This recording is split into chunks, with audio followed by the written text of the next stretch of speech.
Firstly, I want to say a big congratulations to Michael Tharm, who is in the chat for his result at university. I want to say a big congratulations to you, man. Hopefully the music isn't too loud. Right, I better get this all up and running. Yo, Titan of Serpents. I won't be on much as I'll be dipping in and out and I'm setting up lighting of my set. I'm still listening to your 6-hour chat with Clayton. Yeah, yeah, that was funny. Hopefully the music's not too loud. You have to let me know. Right, now let me get the file I was working on. I was actually painting this before streaming and I decided, you know what? I'm going to jump on stream and finish this one. But I need to download it first. And I also need to open up a certain file.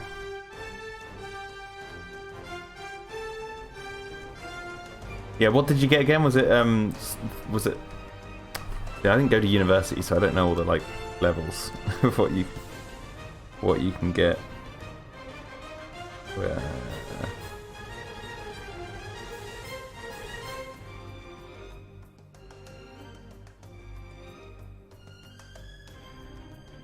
oh no, I don't have it.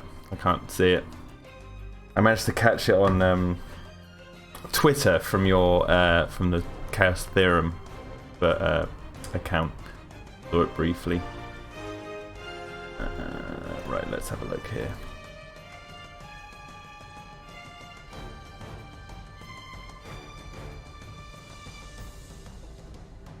Okay, so we want this first. Masters with merit, that's it, yeah.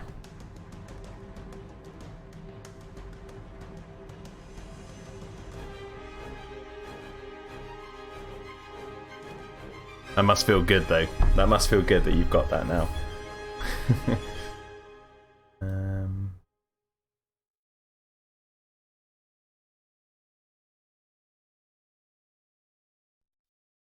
Okay, so we're working on this, which is another side of the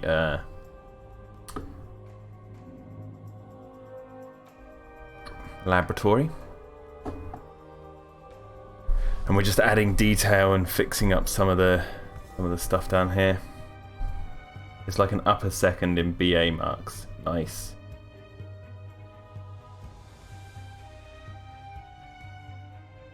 I say nice, but I have no idea what an upper second in BA marks means. You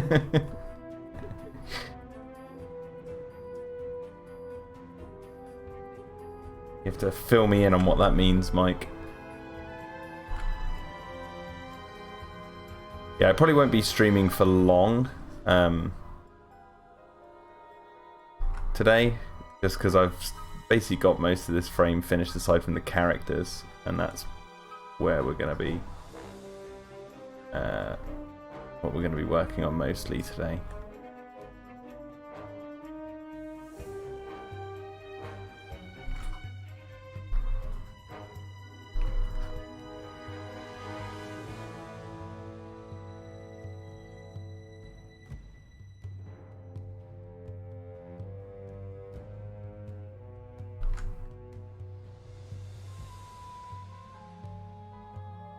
There should also be some really like neat little details that we're going to work on that might get some of you guys all excited.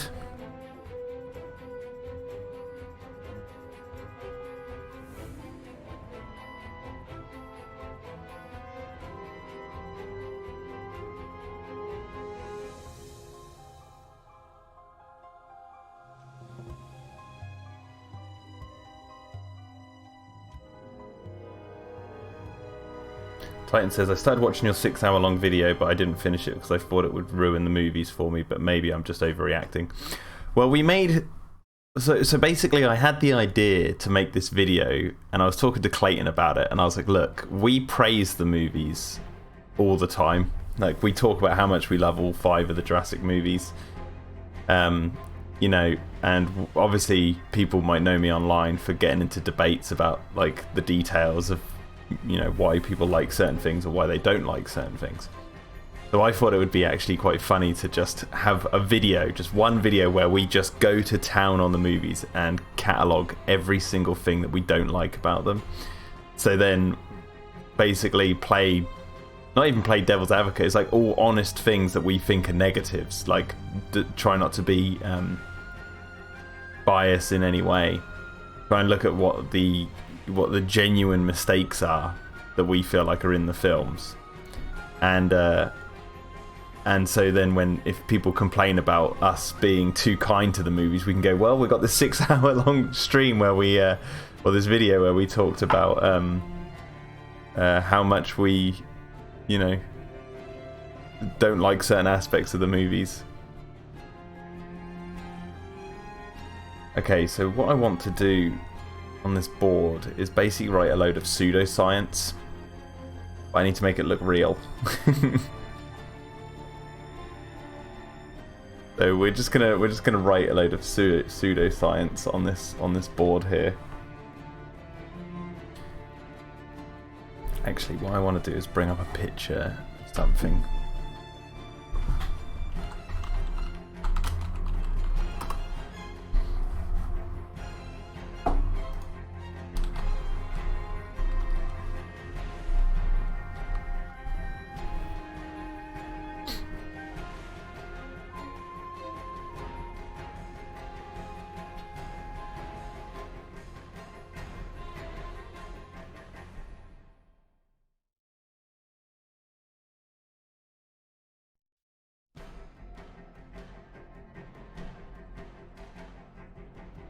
Michael says, it doesn't. I mean, in terms of animation, it's your work that proves your worth. Nobody in animation looks at your grade. But at least now I can put a BA honours and MA on my business cards. Basically, a master's with merit is like coming second place in a race. Nice. Nice. Now you know what you have to do. Kill the one who's in first place and take their place as number one.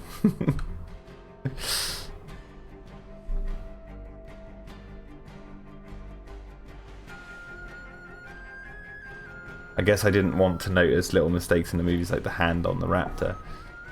I'll see. So, to be honest, I wouldn't class that as a little mistake. I would class that as a really big mistake. But, by the way, I've got this Megalosaurus skull up. I'll be coming back to that in a minute. Anyway, back to this poster. I just need to get up... see about getting up a picture of something.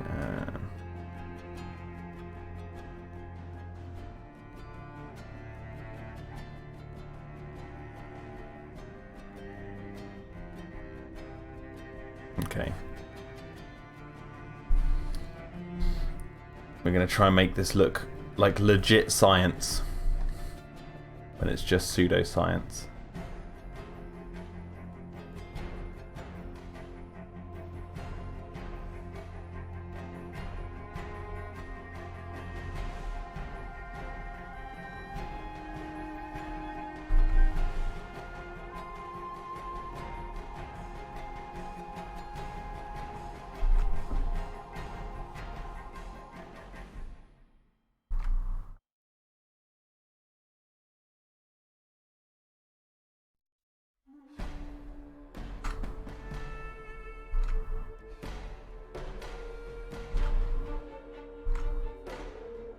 That's funny because I'm getting comments under that video, like people saying that one person was like,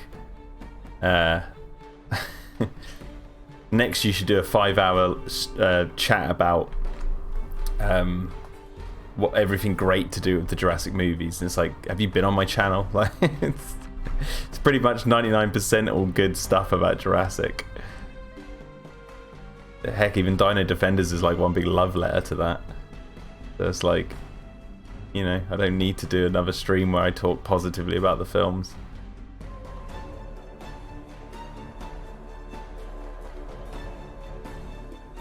Going back to your comment on those mistakes, personally I don't want them to remove those said mistakes because it's like erasing the making of cinema history. Yeah, well, we talked about in the, I don't know if you've got up to that bit, but I did mention that like there's some mistakes I wouldn't want to remove, but there's others like the hand on the raptor that I think I would want to remove if I could, just because it does take me out of the movie.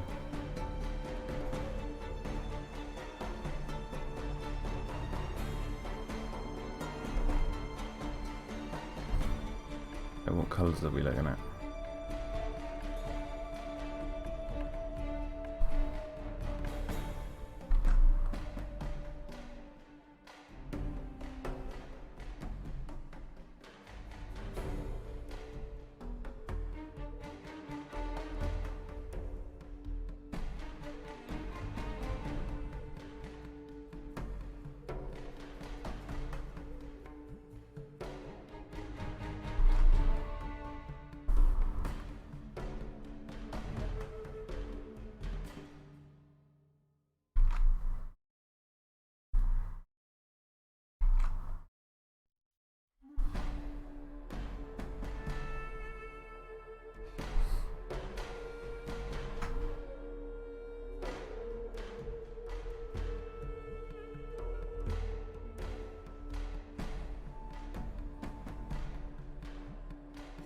It's like some of those mistakes are like quite charming. That's how we worded it in the thing. It's like this charming to have some of those mistakes, but other ones is like the hand on the raptor for me is a personal one where I'm like, that is just too much of a big mistake to overlook. And I did say in the chat that was mainly because it's to do with actually touching the dinosaur. So you're meant to be scared of that dinosaur in that moment of the raptor, but when you can see someone's hand touching it, it kind of like ruins some of the illusion. Whereas like other mistakes, like Grant opening the caravan door and it's like switches hinges, it's like that doesn't need to be removed because it's like, one, it's really quick, barely noticeable, but also it's like, what damage is that really doing to the story? Yo, Pixel INF, welcome.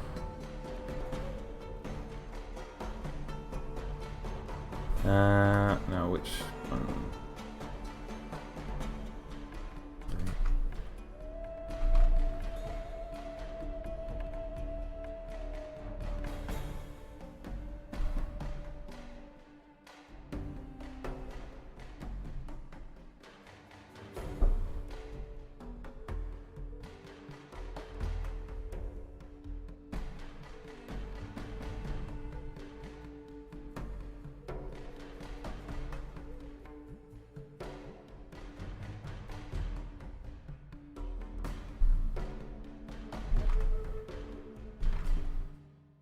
See, I'm drawing like a DNA strand here. I wonder what animal I'm creating with these different DNA strands.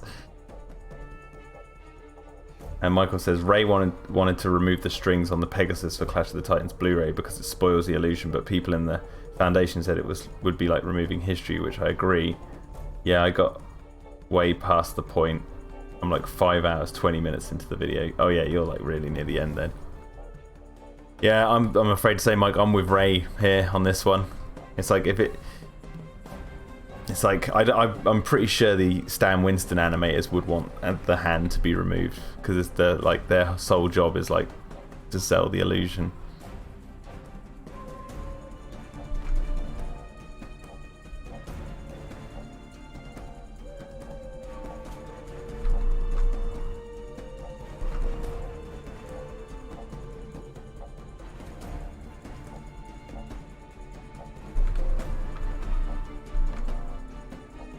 Titan of Seb says it might make sense because Nedry says catch the stick stupid while the Dilophosaurus may actually be quite intelligent, making Nedry's death ironic.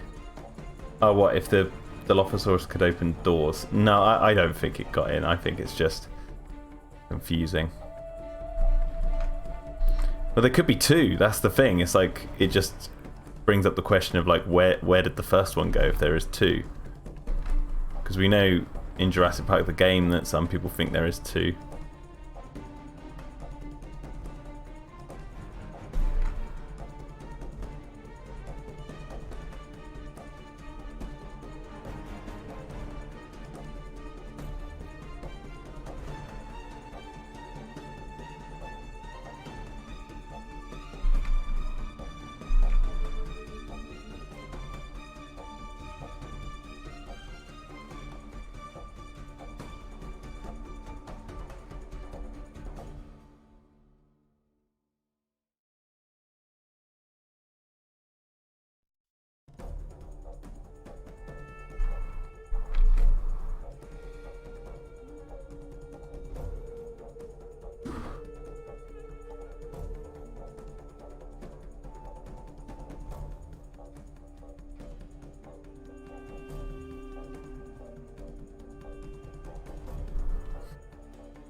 Now, I don't know if you guys saw the message I put out on my community part of the channel, but I've actually managed to get my PlayStation 2 all re-hooked up and managed to get that, so I'm able to stream all old games again, like I used to do back in the early days of the Terror Dome. And I've actually got like a collection of games that I will be live streaming in the very near future, which I actually have underneath here. So let me bring up what I'll be playing in the future. So I've got this big old collection here. So I might, if I'm bored one night, revisit Alien Trilogy on PlayStation 1. Warpath, I might have a night where I play a bit of Warpath. But on PlayStation 2 I've got Alien vs Predator Extinction, which might be a bit green screened here. Alien vs Predator Extinction. Predator Concrete Jungle, which I did start to stream like early, well, towards the sort of time I was about to get this computer I'm streaming off of. I want to restart it again, so I've deleted all the save files and everything so I can just restart again. Pixel INF, I will show the lab in a second. Now this is the most interesting one, I think. Reign of Fire, the video game. So it was 50p. So I will be streaming this. I really want to get on this soon. So we'll have some dragon action over the course of some streams. Jaws Unleashed, which I did play the trial levels on the channel a while back, which I think there is a video up online for that on the channel, but I'm actually going to go through the campaign and see if I can complete all of Jaws Unleashed. Kingdom Hearts 2, which I loved the first Kingdom Hearts. It was a slog, and I remember starting to stream this on this channel back when I first started the channel, and that it was also a slog, but I actually deleted all the save files again because I can't really remember what happened. So I'm going to start this again at some point in the future and try and live stream all of Kingdom Hearts 2. The Thing video game for PlayStation 2, which I've been intrigued by. Be interesting to see what that's like. And obviously I'll play more of Operation Genesis and Godzilla Save the Earth, which is like a battle thing. I might, if I've got friends over or something, stream that. And obviously this little game which is just in my collection, which I do want to play online just to see if I can complete it. Mickey's Wild Adventure, this really sinister looking mini Mickey Mouse on the front. But yeah, I'll be streaming that as well. So Michael Farm says AVP Extinction was a great game, set it to hard though. Okay. Dino-Defenders says, what would you like to see in Jurassic World 3? I'd like to see some genuinely scary and intense scenes, possibly with a little bit of horror element. I think if I said I'd want to see some genuinely scary and intense scenes, I think intense scenes is easy, but genuinely scary, I don't think that's almost... I think that's impossible to do in a Jurassic movie because of one, the sort of target audience of the Jurassics, and also the dinosaurs aren't something that are mysterious to us anymore. So I think it's really hard to actually capture a genuinely scary moment, especially as like the fans get older and stuff. It's like, you know, the illusion's kind of gone.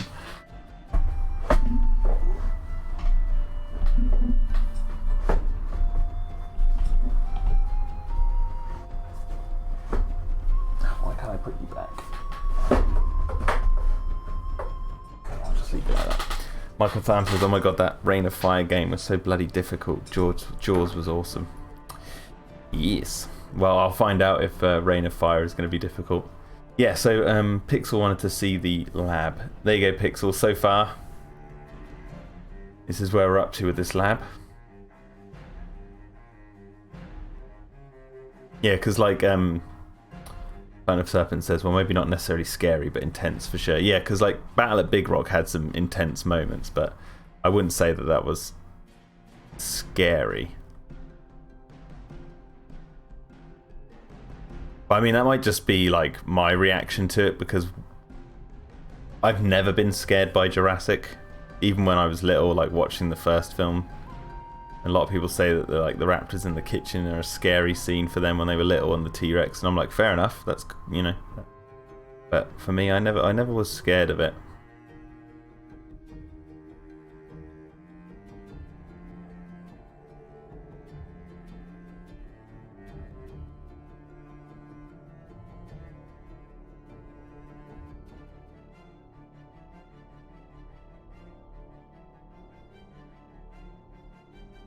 I like the chart, says Pixel INF.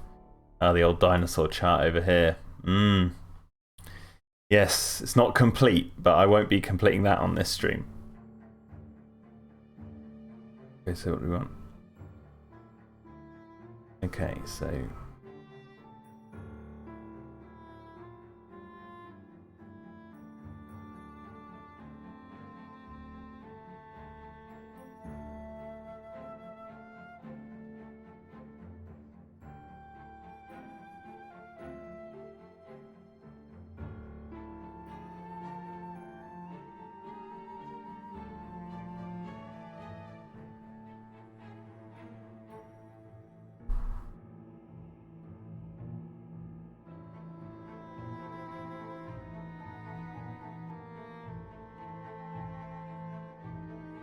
Okay, and then...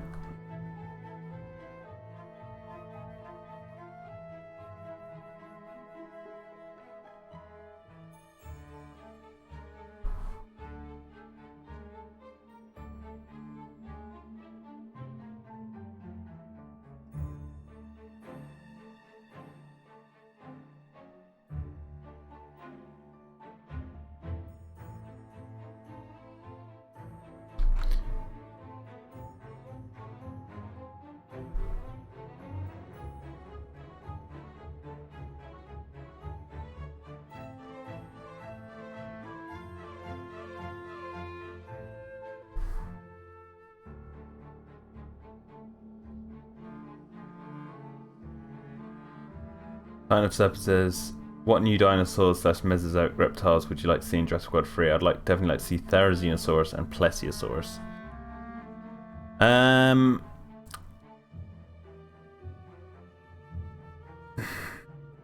don't know. I'm not really fussed about which dinosaurs I'd like to see. If I'm be completely honest. I'm not too fussed. I'm more intrigued about the story. That's like where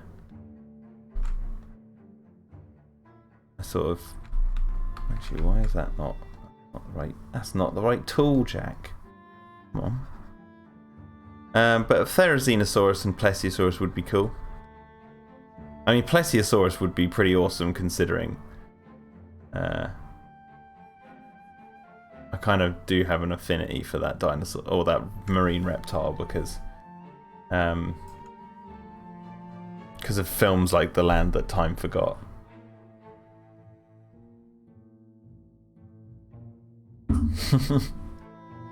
Pixel NF says, who wants to see the Megaraptor flame up the lab?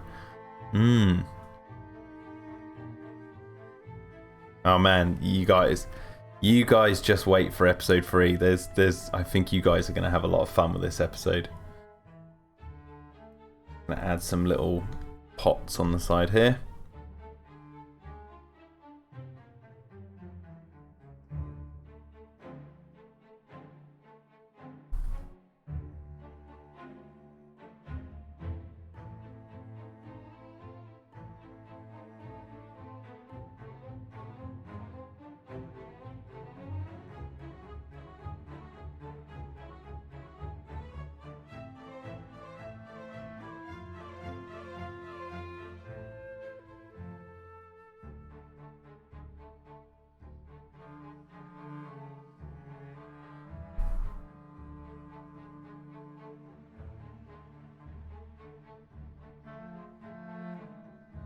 I've actually got the new trailer attached to for Dino-Defenders to this live stream. So right at the end of the live stream, I'll play the, if I remember to do it, I'll play the new trailer.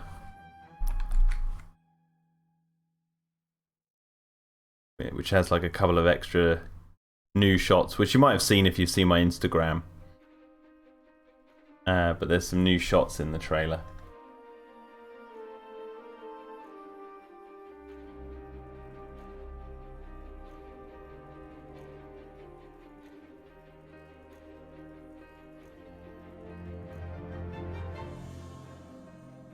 Now I did want to put a nod to Crichton on this board actually, so I wanted to look up the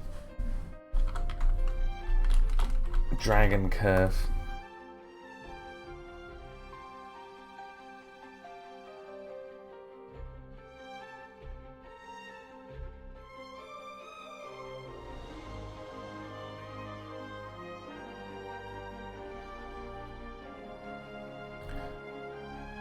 So this is going to be a nod to Crichton, so I'm basically just going to copy this, or parts of this, onto the board.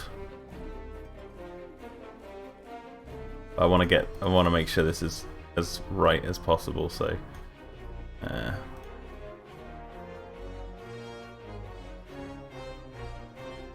I'll be quite honest, I don't know this off by heart.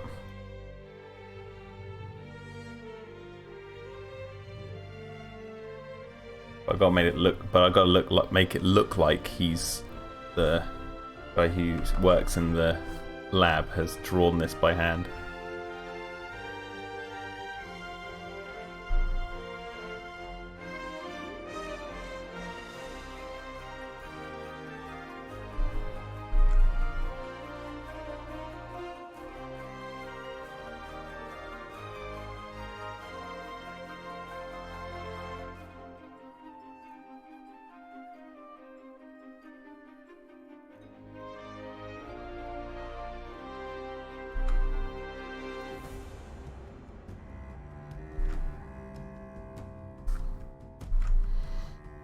Caden says, good afternoon, Jack. How are you doing today? Indeed. Hello, stream. Hope all is fine wherever you are in the world. Hello, Caden. How are we doing?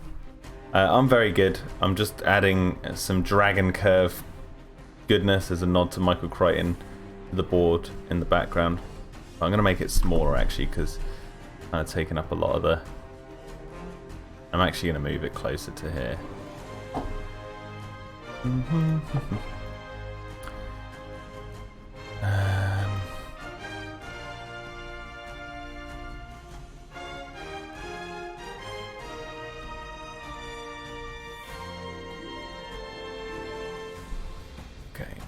Where are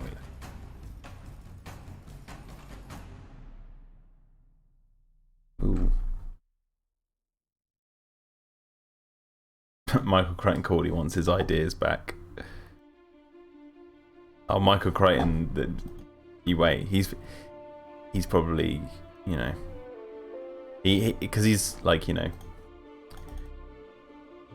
beyond our realm. He's watching me and he knows the plan.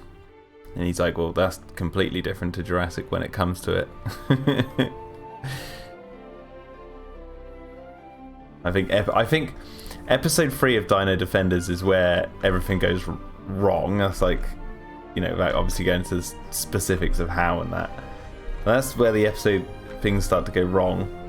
Episode 4 is the one where I think it's going to blow some minds. That is where all is revealed.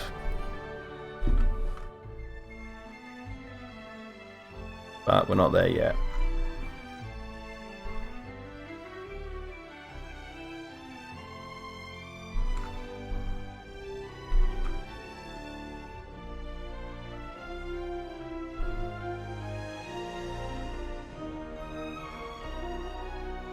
Let's move that over a little bit.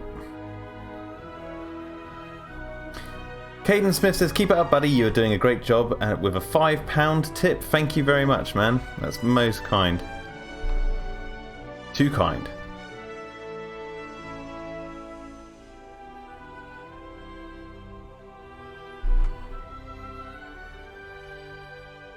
So we're going to have that there.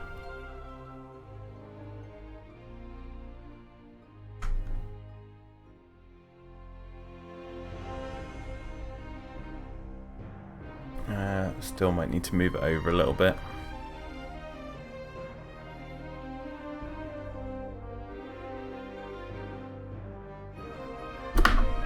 move this over. I don't know if I'm going to do the whole dragon curve like this one here. Probably going to just keep the top bit as like a nod so it's not too obvious. But it still looks like this sort of mathematics and other pseudoscience going on this board. Yeah, I'm not going to be drawing this whole bloomin' dragon curve, but I might draw this next one once I've got this one down.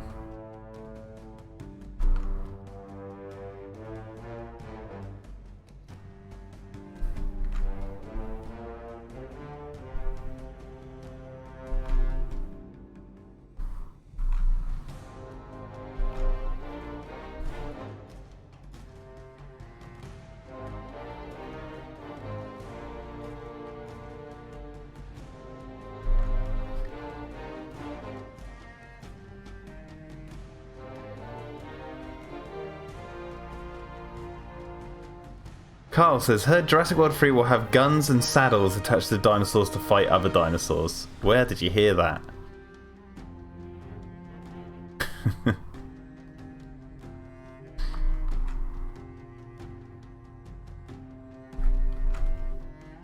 They've been saying that since the beginning. Caden says, we all know you'll do the curve off camera. No. I'm definitely not doing the full curve. That's ridiculous.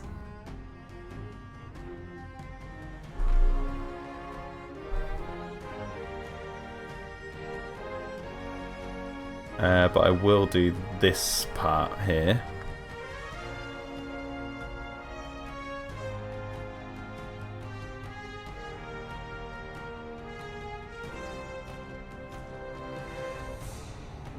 Carl says, my dad. I think your dad is assuming.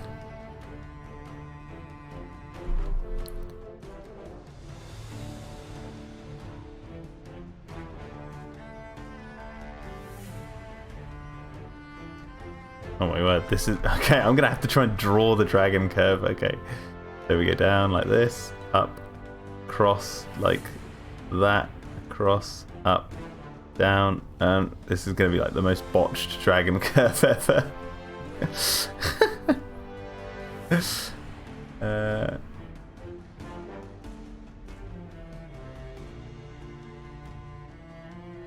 I see. Do you think you automatically become smarter if you can draw a dragon curve off by heart? Like if you just know how to draw one? Oh god, it's like a game. Where do we go from here? We go across, and then up and down, and then... No. Okay.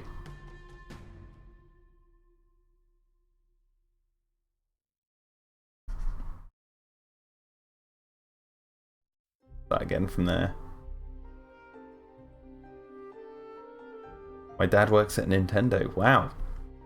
Nice. See you later, Titan of Serpents. Thank you very much for tuning in. Okay. So we got a line. Oh, do you know what? I can cheat. I can just, I can just do this.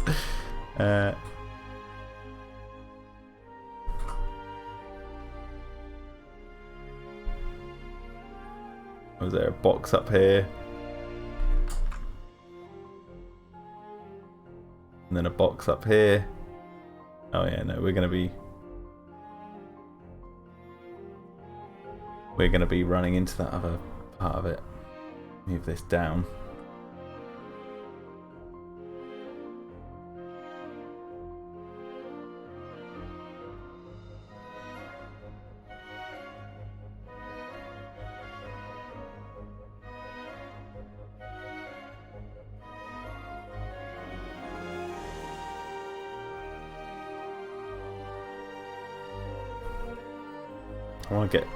I want to get this bit to look a bit better.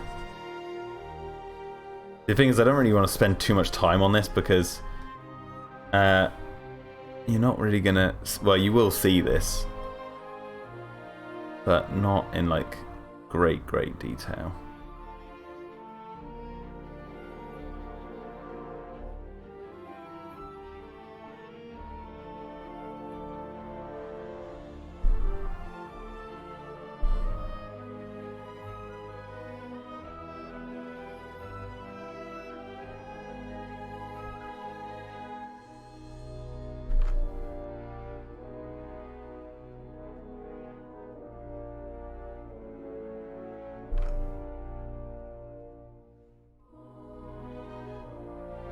Mike Tharm says, "Oh Jack, have you seen the post from MV Studios of the Dino Rider statue?" Yes, I have. They have only released one of the humans at present, but she will be coming with her Pteranodon soon. I have seen that, yeah. I mean, I'll say it's cool for people who collect statues. I probably won't be picking it up, but it is nice to see, like, Dino Riders sort of having a bit of love shined on it. I think it's only a matter of time before a Dino Riders film is made. But I will say this, I'll be upfront and honest, I've never watched a single episode of Dino Riders. I never owned any of the toys. Admittedly, even though I've written stories and a book about people living alongside dinosaurs and they're riding dinosaurs and all this sort of stuff, I never got the appeal of, like, Dino Riders. Well, I mean, I got the appeal, but I never tasted the appeal for myself, let's put it that way. I mean, like, let me bring up my camera. Let me show you this. I'm going to bring it up closer. Okay, so down here, I have a copy of my book. This here, Through the Dark and the Dawn. You can see the dinosaurs on it. On the back, you'll see what looks like a dino, almost something like from Dino Riders. I'm just trying to get the light right. You got this, like, guy riding a T-Rex. I'm probably really loud here.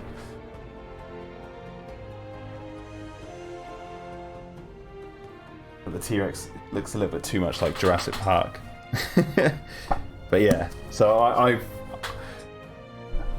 I've been inspired by the sort of imagery of Dino Riders, but I never personally have, like, watched it or anything like that. But I'd definitely go see a film if they were to release a film. But what they should do, you know, is they should read my book and make a film on that. They should make a film on Dino Riders. They should do Through the Dark and the Dawn. Much better story.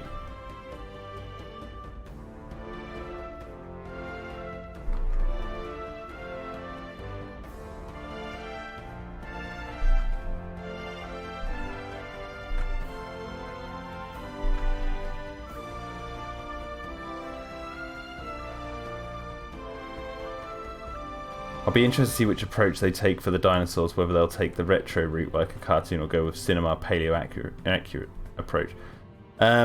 Yeah, that'd be interesting. I'll be interested to see what they do there.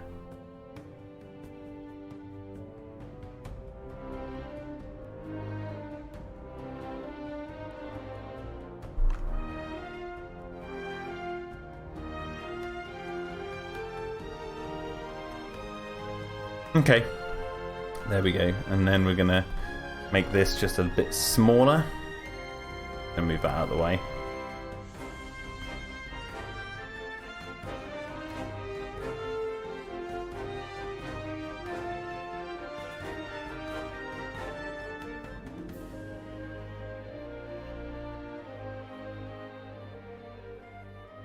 To be honest, Dino Riders would probably work better as a film. The animated series, though good, was a bit meh for kids show even by today's standards.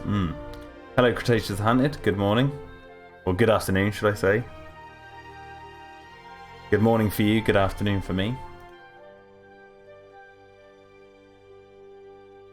Jurassic World 3 coming closer to production, says Chaos the Hunted. I know. I wonder what they're doing. What are they up to?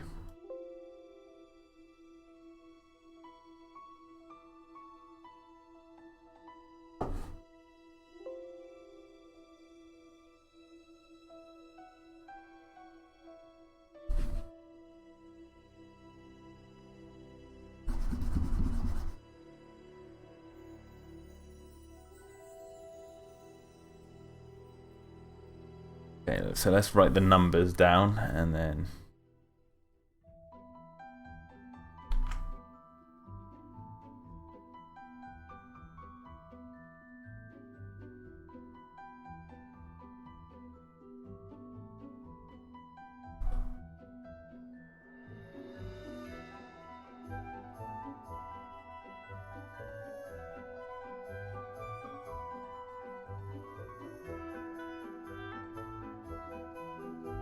Oop, don't want to do that.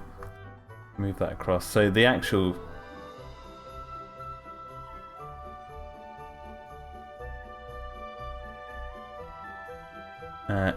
I'm just going to write the numbers for the curve.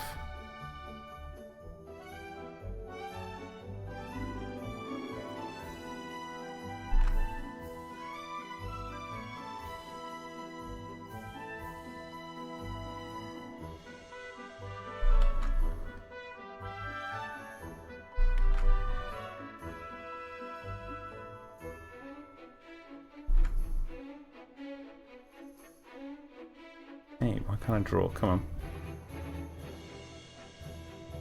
There we go. Right, let's get rid of that. Make that a little bit smaller.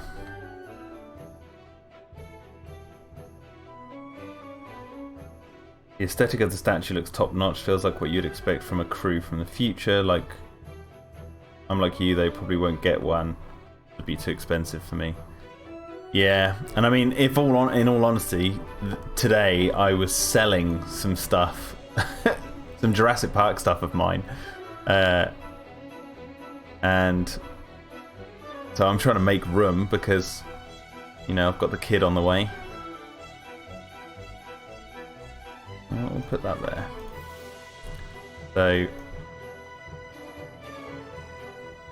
I definitely can't afford to be buying statues. Not that I ever really buy them anyway. And two, you know, the whole spare bedroom is going for a makeover at the moment, so.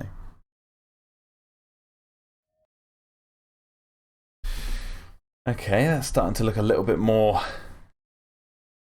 mathematical. Game Fifer says, just got on the live chat. Are you playing a video game or are you doing stuff? I am painting. Painting Dino-Defenders.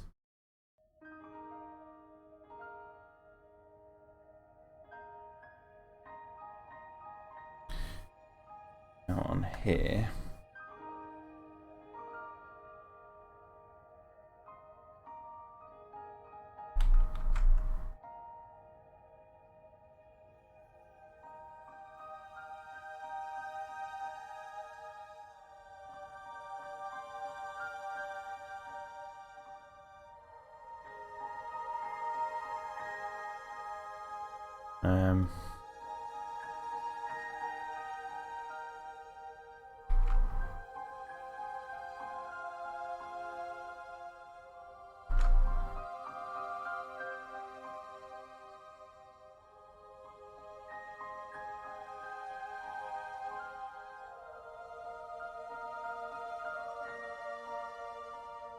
The video clip says aliens, man. Yeah, I know, because I haven't changed the thumbnail. I was going to play... So basically, the original plan was a couple of days ago, I was going to play Aliens vs Predator 1999, the Marine levels, on live stream in the evening. And I had the whole stream set up and locked into sort of schedule. And then I got Clayton on the phone and we started recording that 6-hour chat. And because that went on for so long, I had to cancel that live stream. And then I wasn't planning on streaming until I do that game. But then I was painting this today, and I was like, do you know what? I'm going to jump on stream because I think people would like to see this. And so here we are. But the thumbnail will probably still say aliens. I did update the stream title. I think I should have.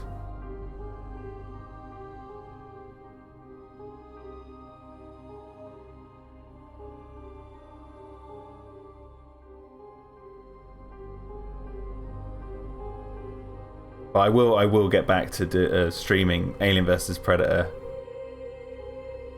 1999. Maybe even tonight if I can.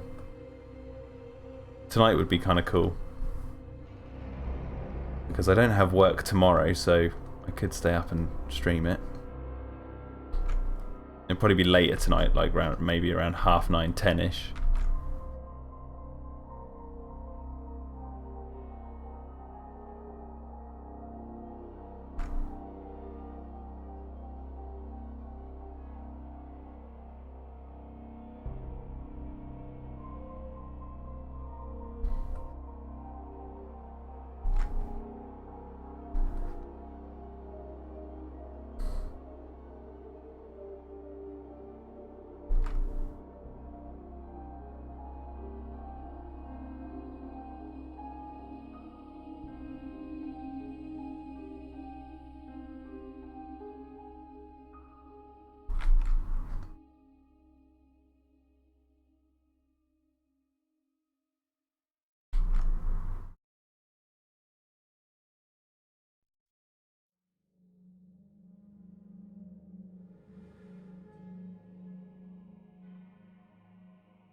They've got all these like chemical trials on the side here, and a lot of them are negative.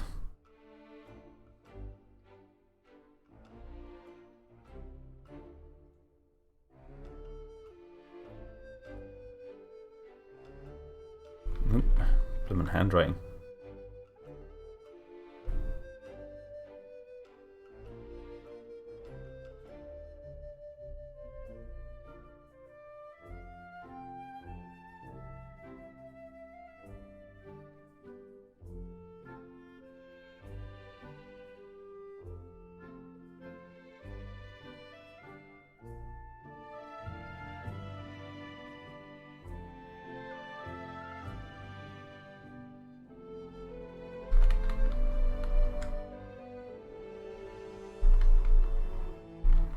Actually, you know what? I'm going to mix it up.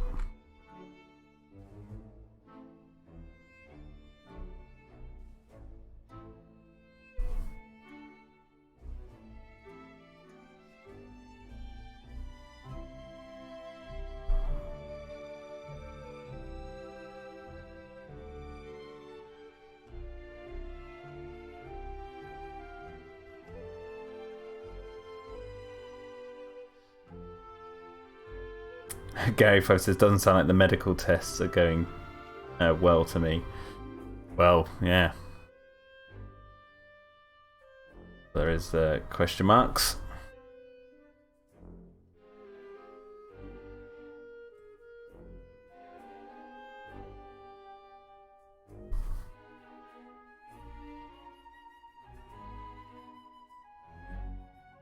I'm going to put a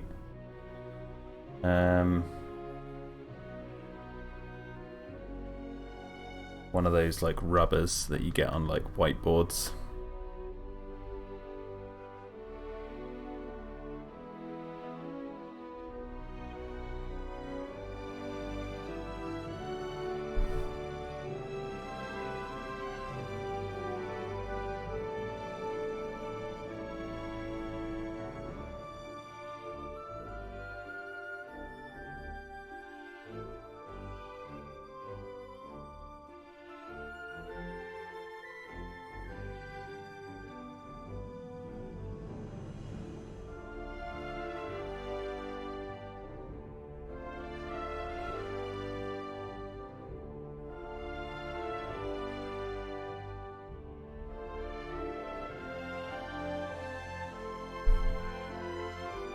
We're gonna get the red pen.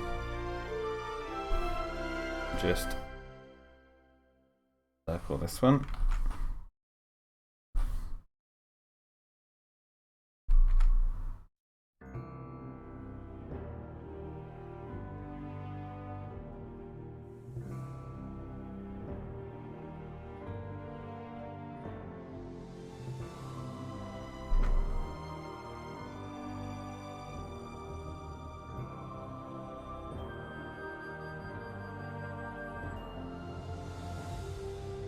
Gotta make it look like they've been like testing.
I'm gonna copy that microscope. going to put a second one. We're going to have another microscope behind this one, but like a little bit further down on the desk, so we'll have it go like it's going off. Microtharm says, no chance of a Nedry's Oppenheimer style photo on the board frame. Yeah, I can do something like that.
Jurassic Unicast, welcome.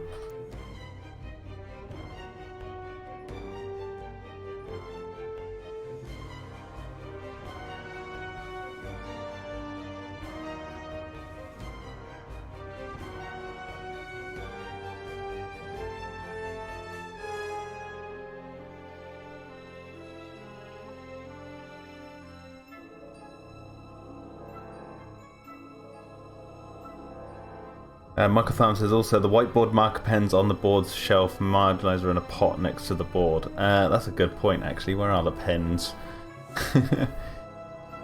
I'll probably put them on here. So let's do that. So what we got? We got a red. Oh, we got a black pen.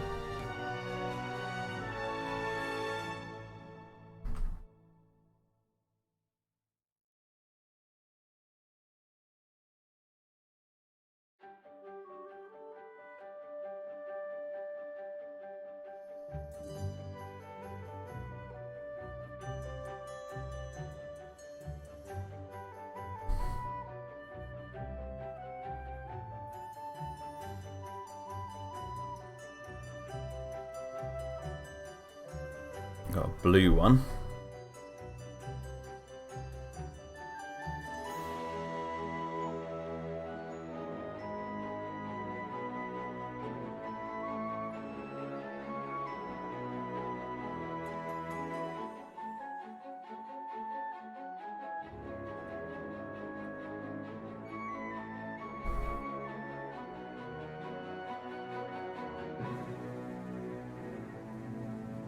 Got the red.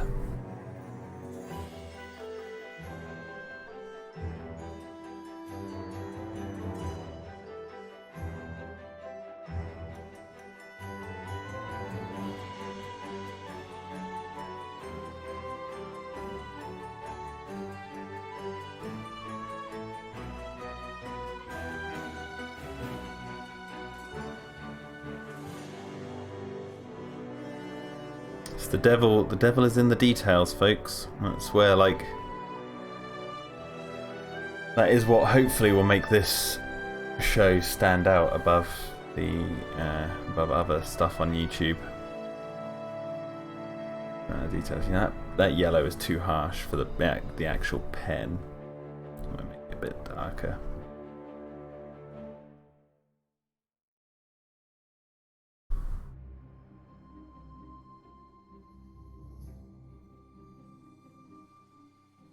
Then we're going to have the green pen facing the other way. Over here. There's a slightly different place.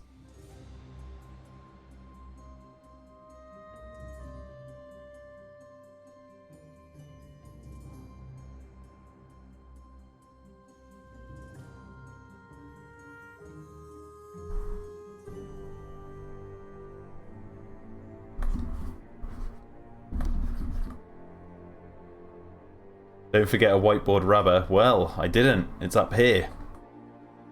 There it is. Already got the whiteboard rubber.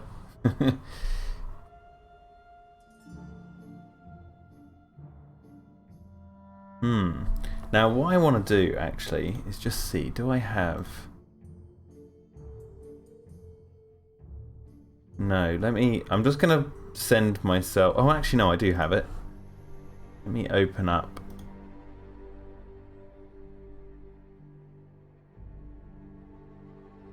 So this is the other shot of the lab that I have. And this is actually a video.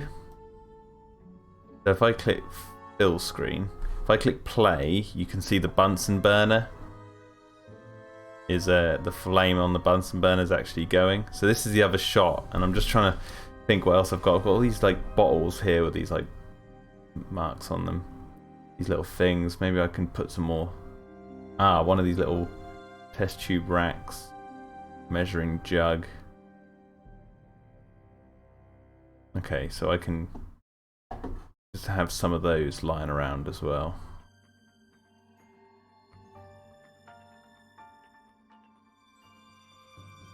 The scene looks seriously incredible, says Jurassic Union Cast. Thank you.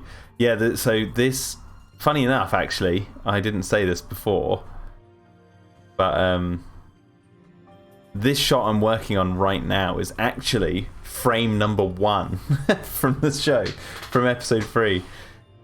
So like I've done what, near 90 frames in episode 3, and the lab sequences, as you just saw, there's a shot of the lab but there's no humans in it yet. Like I haven't added any people in these lab shots, but the opening scene of episode 3 is in the lab.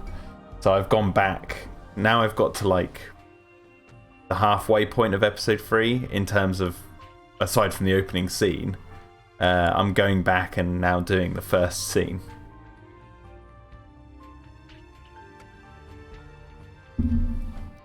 But anyway, so let me we'll just work out. So we just need a couple more. Maybe I'll put a little measuring jug over here.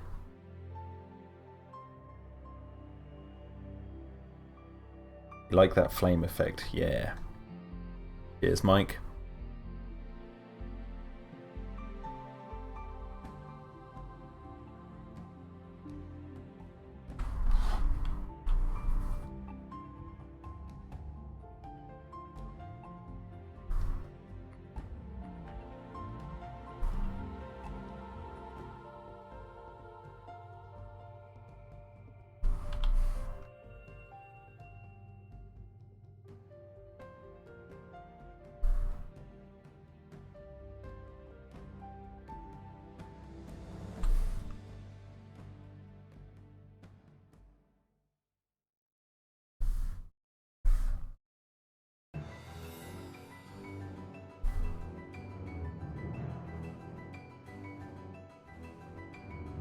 I like the IV bag on the left also.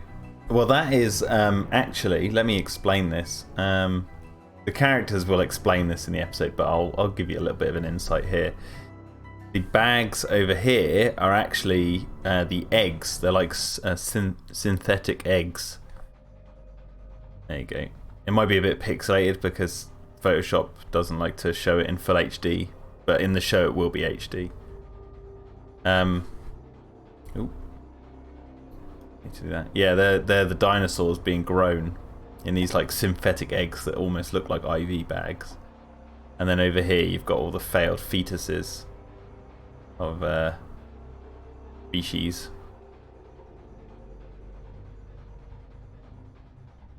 Yeah.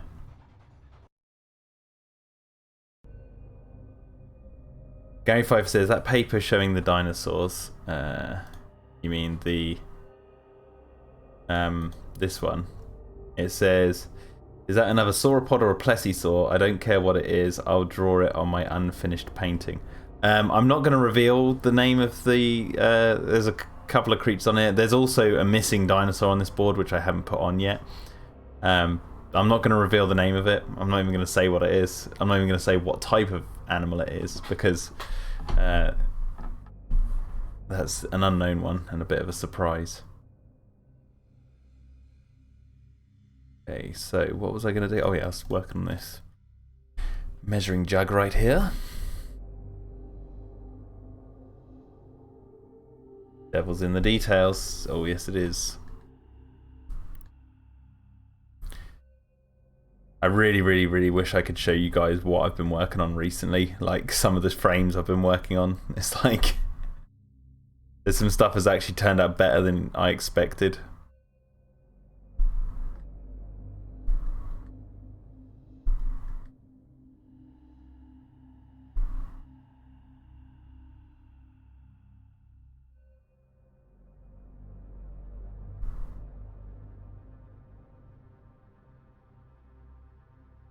Okay, and I want to put like a little tray.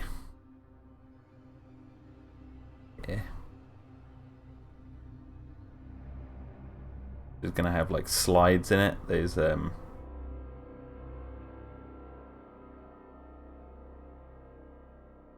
it like a dark red.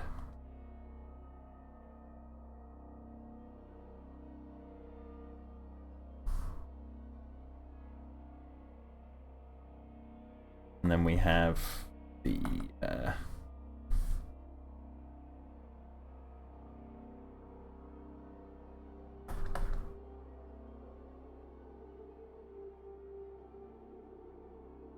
can't remember what you call them now. What the are they just called slides? What you get in microscopes to put under? Put a little sample slide. It's like a little piece of glass. I can't even remember what the name of that is. I used to have a microscope when I was little. And I just can't remember the bloody name. I'm actually going to put them as like a really bright blue.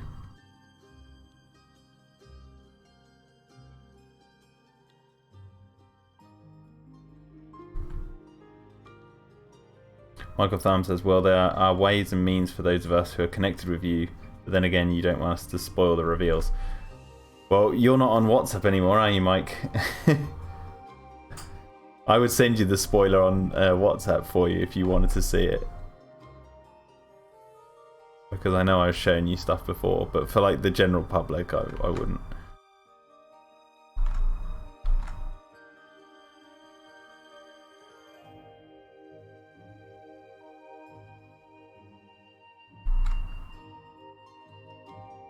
But it'll probably be better to like wait till the final episode.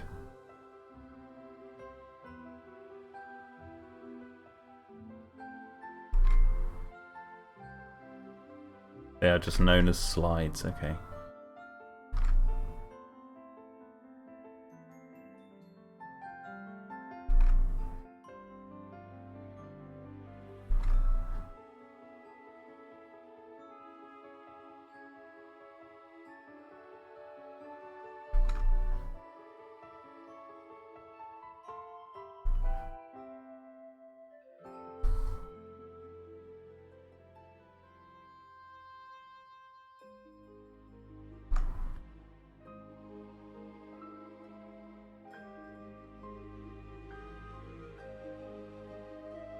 Okay, we've got some slides, we've got a measuring jug. You know what, I think that'll do for now. I don't know if I'll do any more on the board, but what I want to do now is, blam! Let's draw a Megalosaurus skull. Firstly, let's make a new layer. We'll call that layer white. Spell it right. Where's the I? There we go. And we're just going to fill this layer in with white.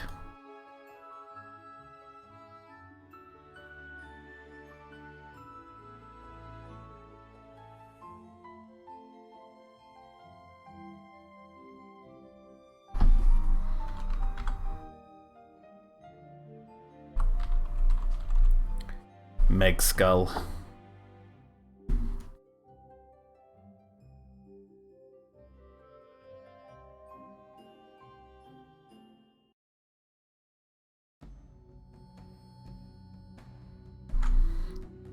Put the pixels up to about 5.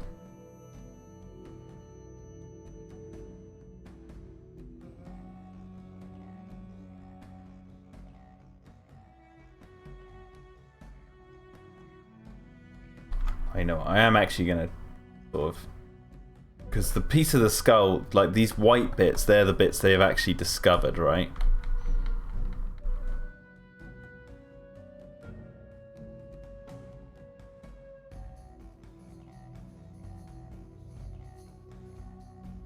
What I'm going to do though is take some artistic liberties with the shape, because it's not meant to be perfect, so I'm just trying to get the basic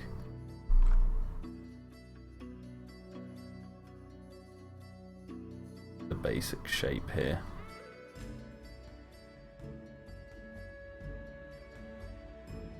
And don't worry if it's not like all straight or anything.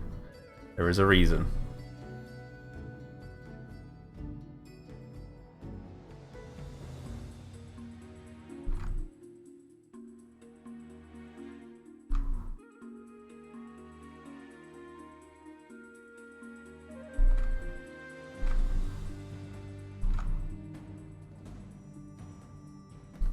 Let me just open up the concept art.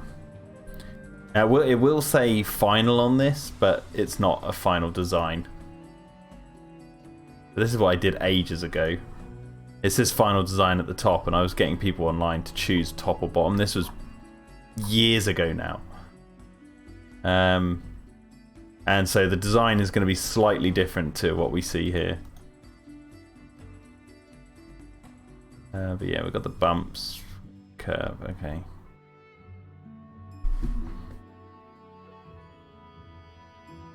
Go up a little bit more.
GoPro says you're not going to make the Megalosaurus bite force stronger than real life, are you?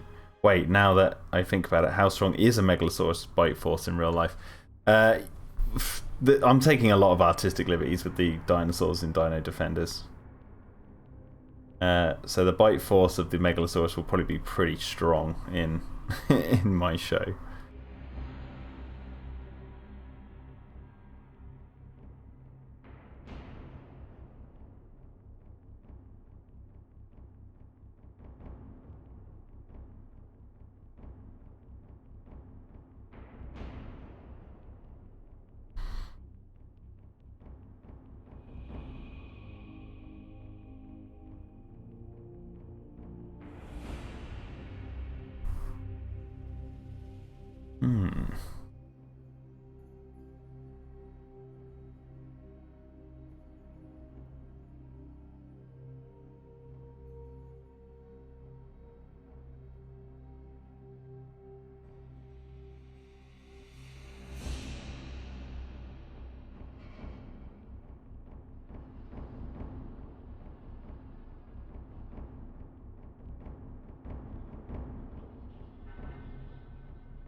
Okay.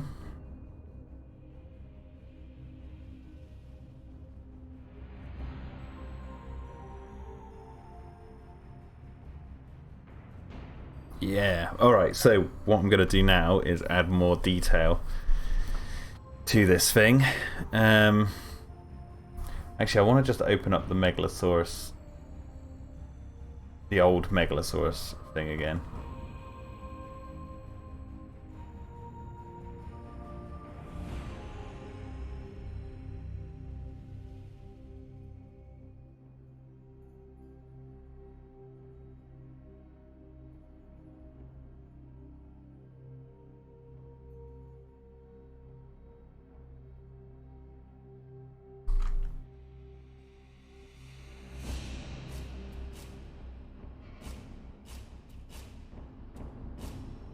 Where did I put my bit of a ridge above the eye?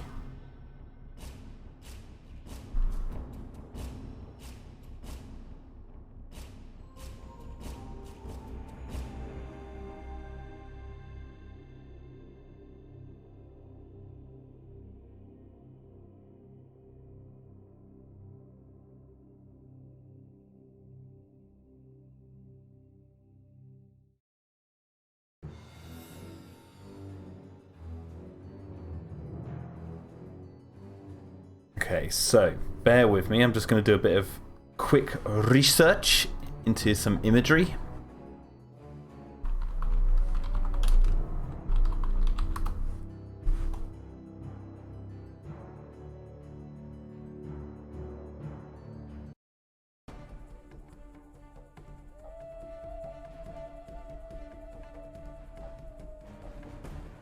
Oh, that's perfect.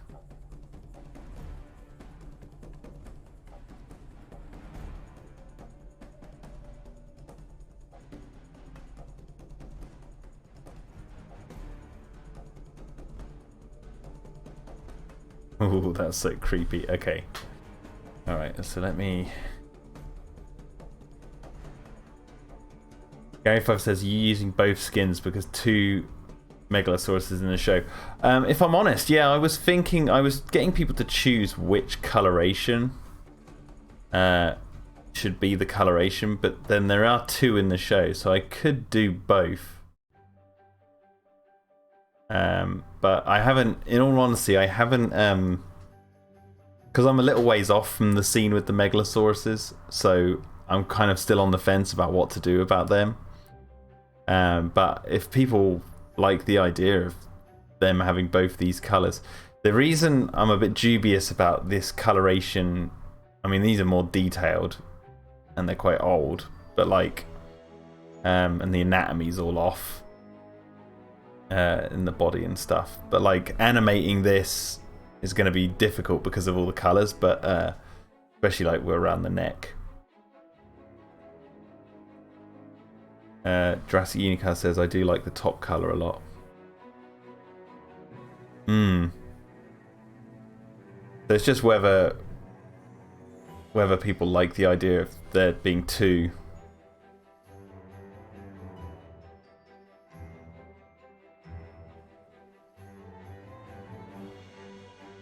Of that colour, but anyway.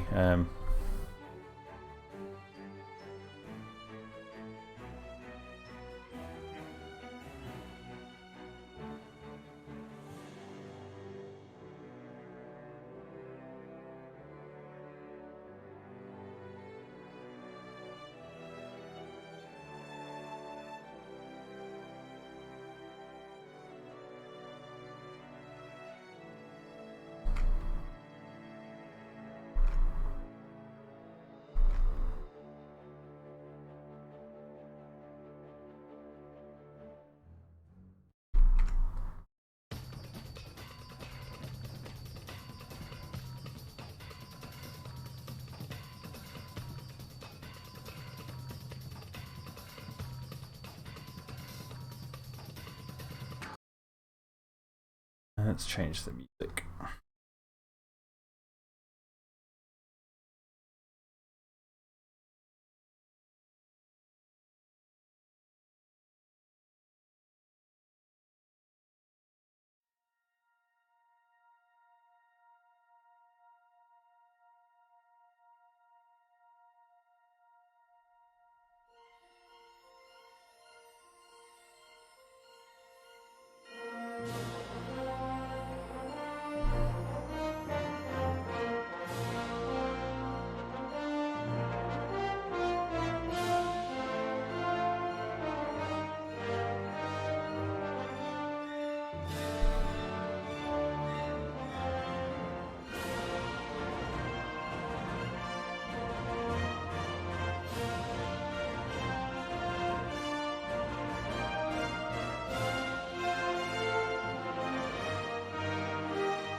I get what you're saying regarding animating it, but purple and green looks really good. Yeah, no, I probably will have the purple and green one in the show.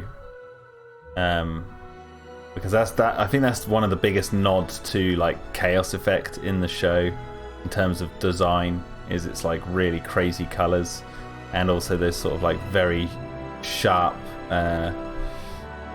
looking, you know, patterns. Very diagonal patterns.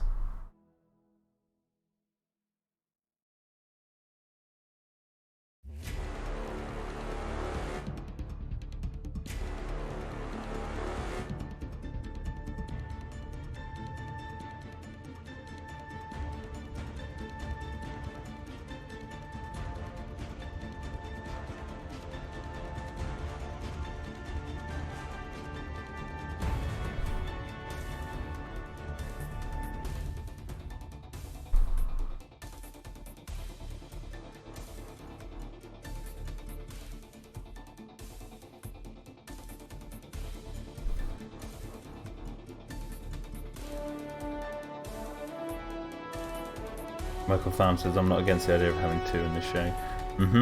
Yeah. It's just when I get to the first Megalosaurus sequence, I will. That's when I'll start making the decisions. I think, or like start settling on decisions.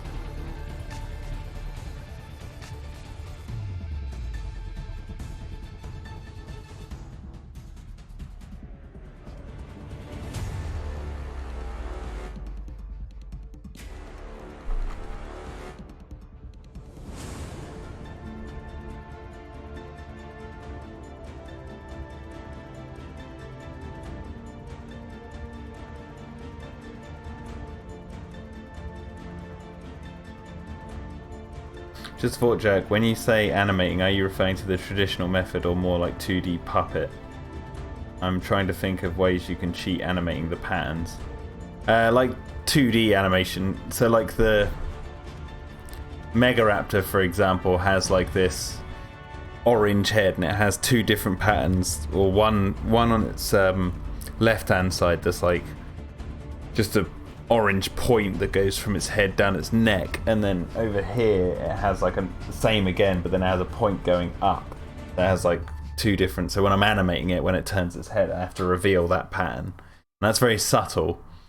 But and I kind of cheated doing the patterns on the Dimetrodons in episode 2. But the Megalosaurus, it's going to be a bit of a different story.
Right, so it's just detail and detail.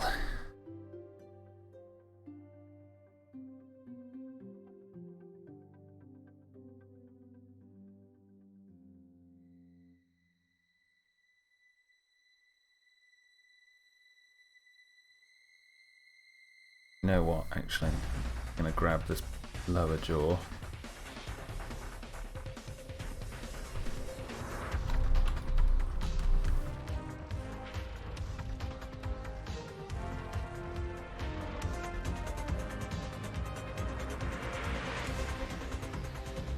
Ah ha ha ha ha.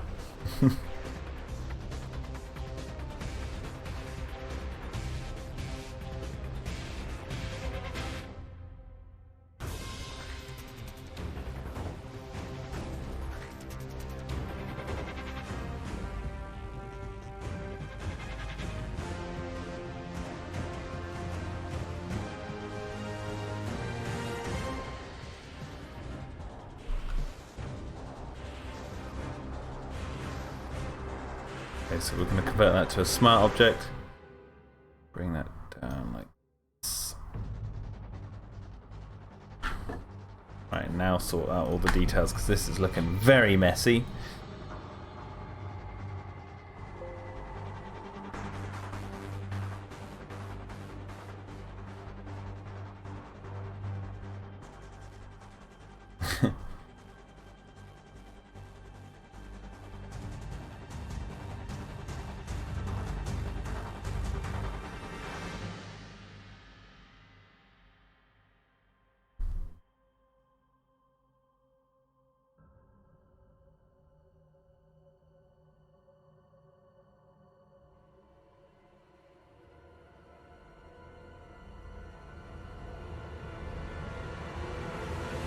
Oh, you know what? Actually, I've got a different idea. Maybe a better idea, actually.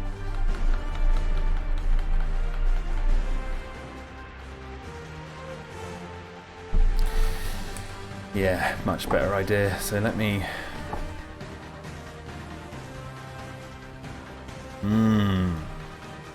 Now that's more dynamic.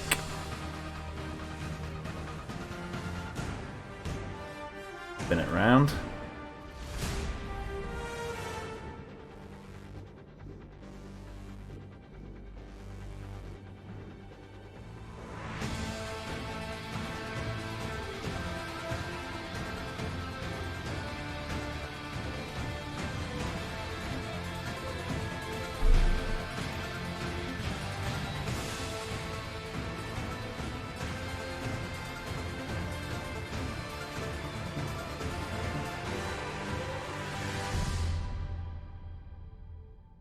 Oh no, actually.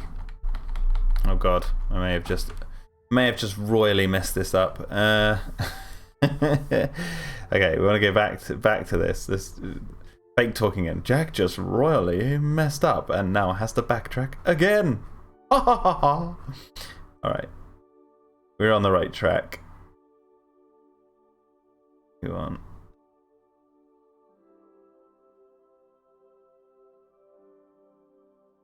That to look like this.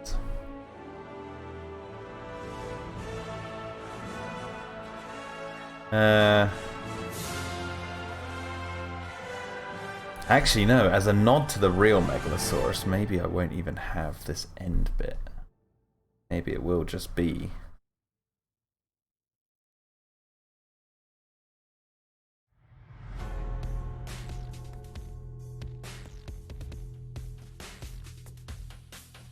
that.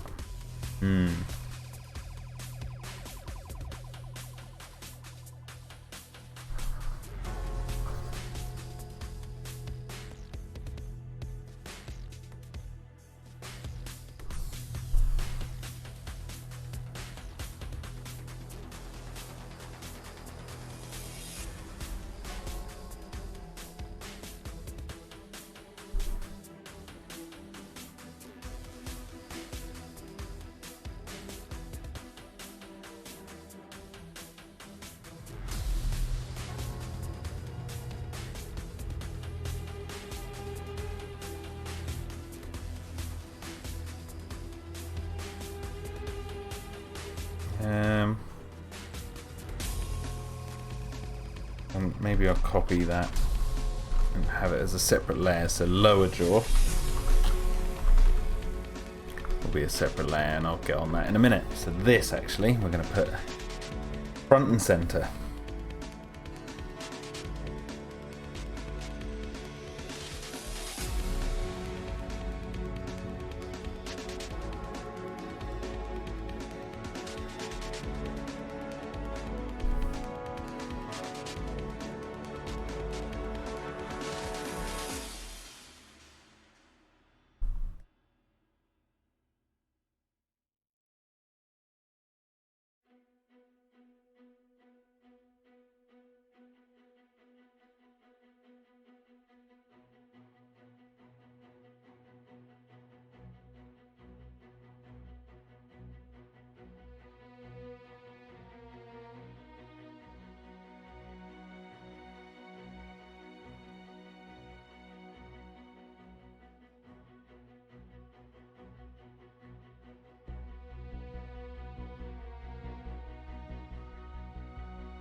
Okay, that's looking pretty good. I'm just going to have a look at some of the research again.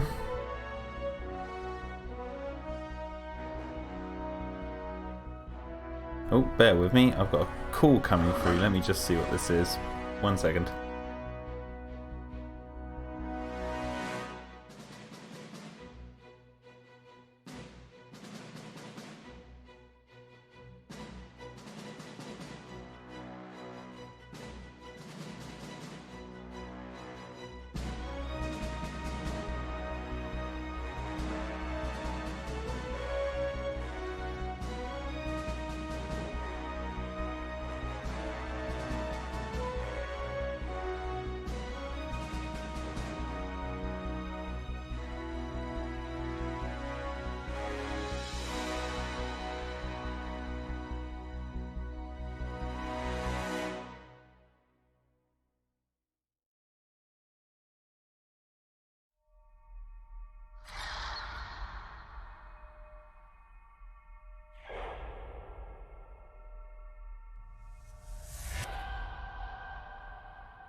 Okay, sorry about that. we have someone coming round to... Oh god, what's going on with my hair? We have someone coming around to have a look at our washing machine. And they're wondering if I'm about on Friday. So I had to take the call.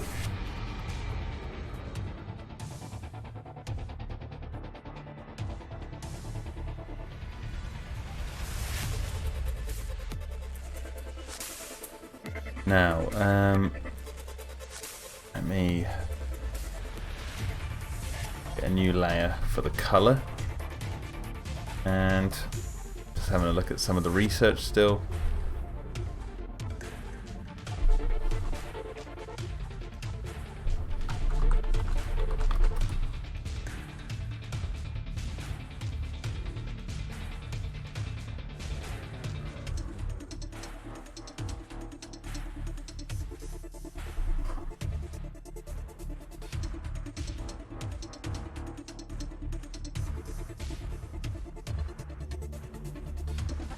so.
Yeah, sorry if I'm not being very chatty.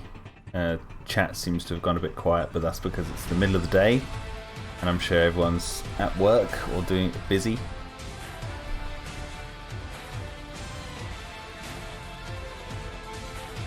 And all I'm doing is applying colour to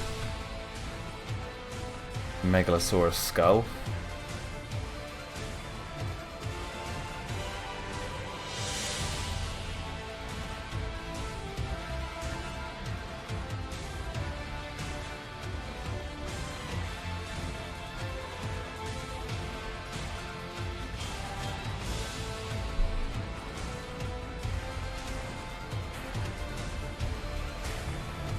Nothing worse than when your washing machine packs in.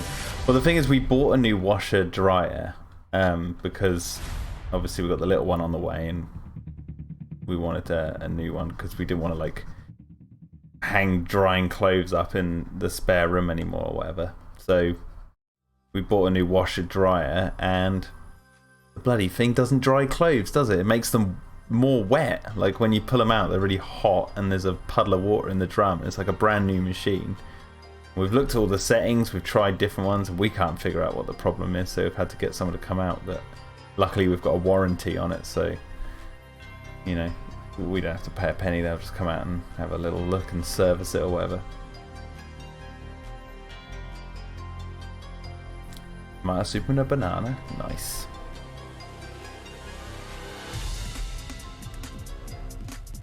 I had lunch, I had a nice tuna mayo sandwich.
I've never had any luck with washer dryers. I assume you don't have space or budget for 2 separate units. No, we just don't have the space, really. And the budget, really.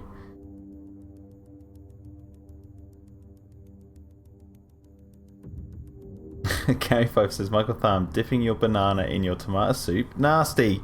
Might as well put a banana in your ear.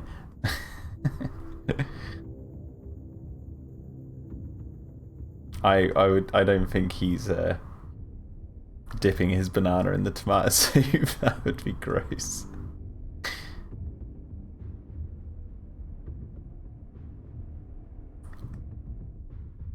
Although I've always said I wanted to try melting chocolate in tomato soup. When I was younger, I was like, because what if that's like the greatest food ever made and we just don't know because everyone seems to be put off by the idea. Melt a bar of dairy milk chocolate in a bowl of tomato soup, cream of tomato soup. See what happens. Never did get around to trying it. Probably for the best. Ooh.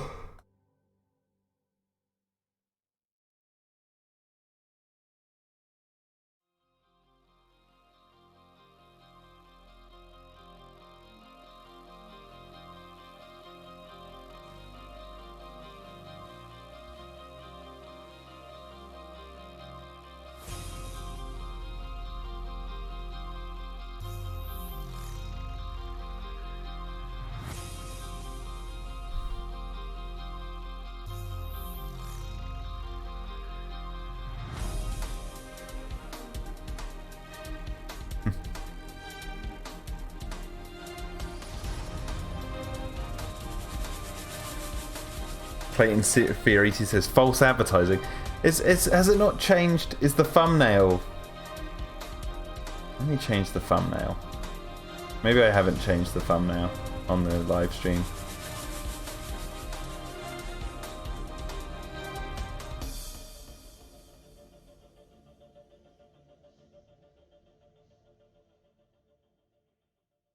Okay, has the thumbnail changed now? I forgot that it like just shows your thumbnail for people who aren't like tuning in.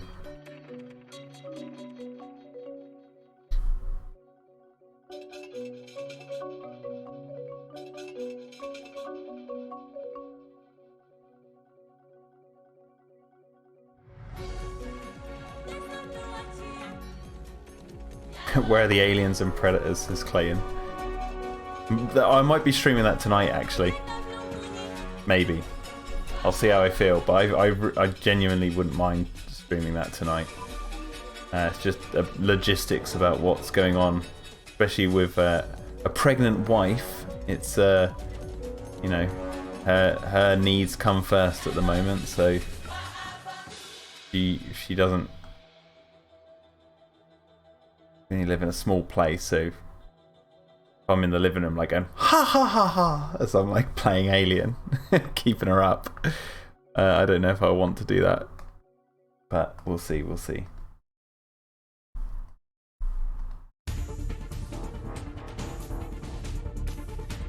how she feels, because obviously hormonal imbalance and all that. Like if she's in a good mood, then I think I'll be all right to stream. If she's in like a really like bad place, because like all the other days she felt sad for no reason, so she was just moping around, and I was like, you're fine. You're good, it's just your hormones, you need to keep your chin up. And she was like, I know, and all this sort of stuff. If she's in one of those sort of, if her hormones are like that, then I probably won't stream.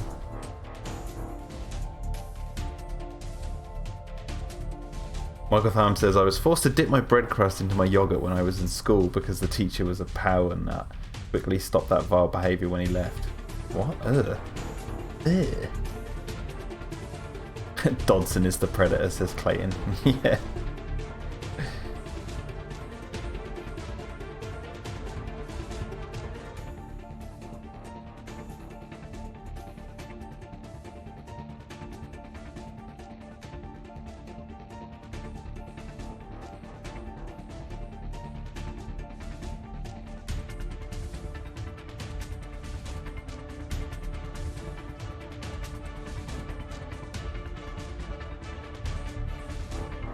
Hey Clayton, you might like the look of this. Look.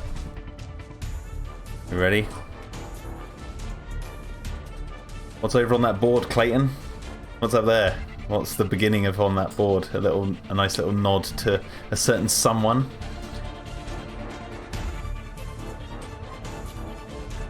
Certain someone who wrote a certain book. And there's a little cheeky nod to him over there.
Just in a mix of colours for this.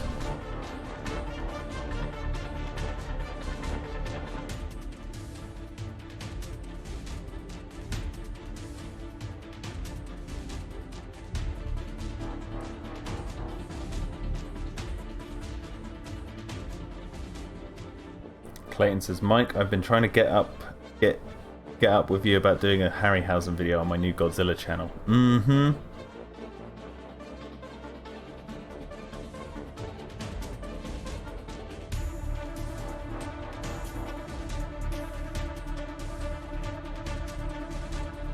Yeah, Gorgo, the British kaiju film, was kind of crap.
I want to talk about why Ray hated Godzilla. Did Ray hate Godzilla? Did old Harryhausen hate Godzilla? Hmm.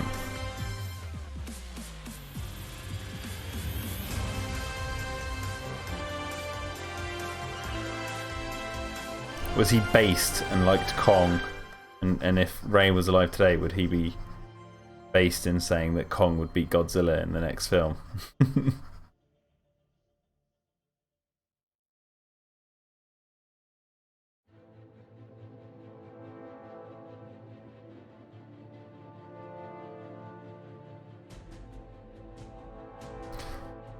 Okay, so what are we looking at here?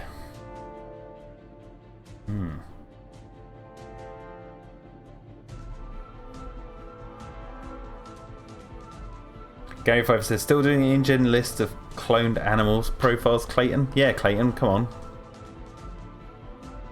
Some dinosaurs missing off that profile list.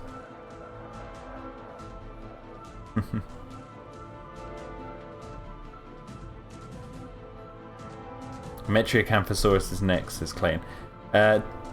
You should use that Metriacanthosaurus deleted image from the DBC website that I made in your video. I made a picture of the Metriacanthosaurus and photo edited it, and it looked alright, but then we decided to like not put it on the website in the end. But it was like a photo manipulated version of like one of the assets that we'd seen from the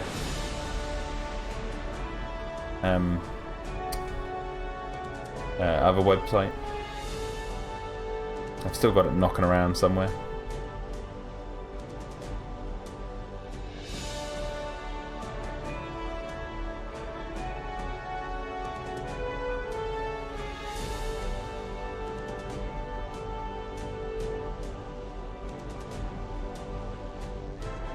Ooh, I didn't know Ray Harryhausen didn't like Godzilla. That's crazy.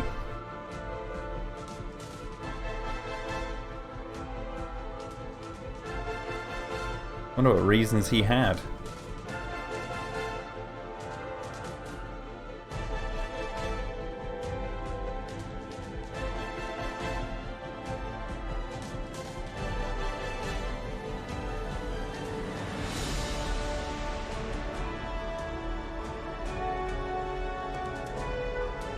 I don't think I have access to the picture to show you on here, but let me have a look. Let me see if I have access to it.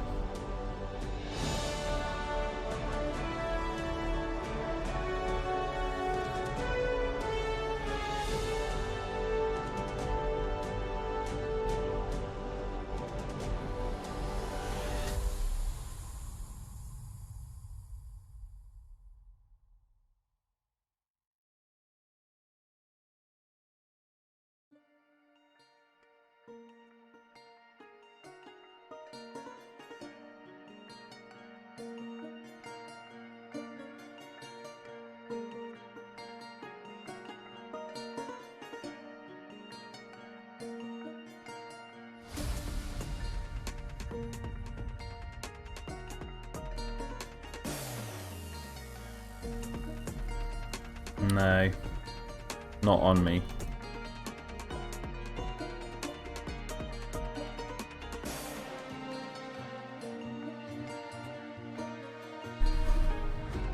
Yeah, I'll send it your way, Clayton, later. Unless you've already done the video, then it might be too late.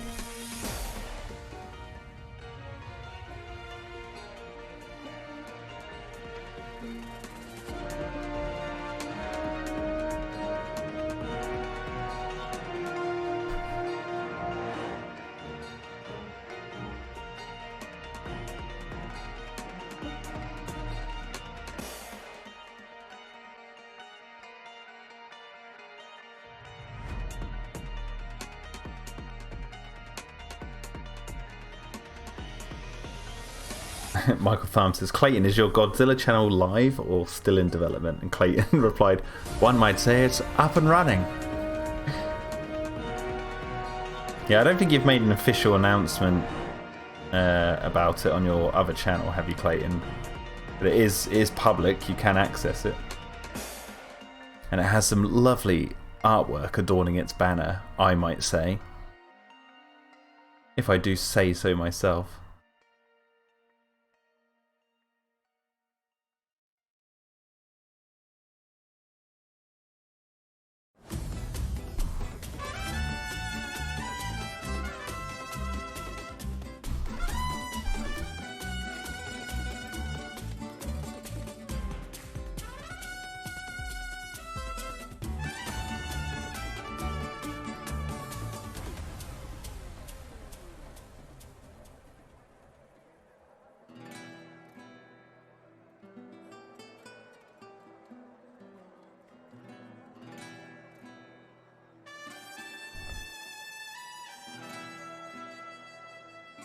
It's called Major Spielberg, the channel.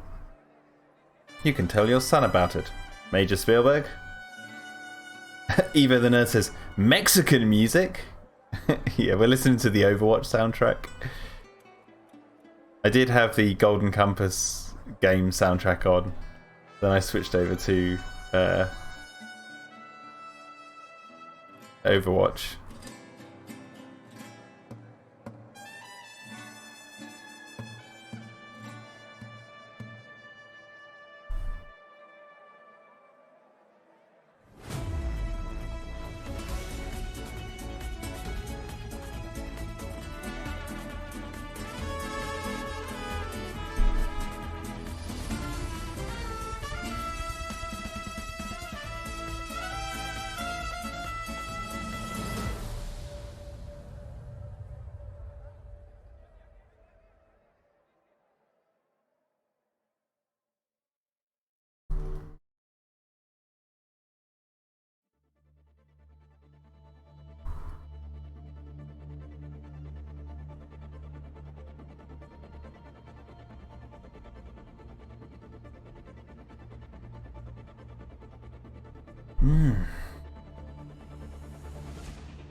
Sub-dubbed and ready for action. Yeah, everyone should go subscribe to Major Spielberg.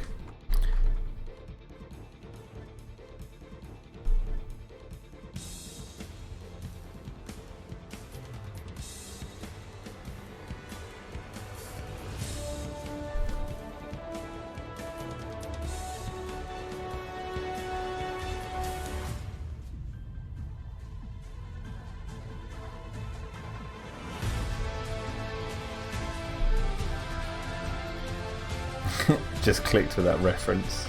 Yeah. You can tell your son about it, Major Spielberg.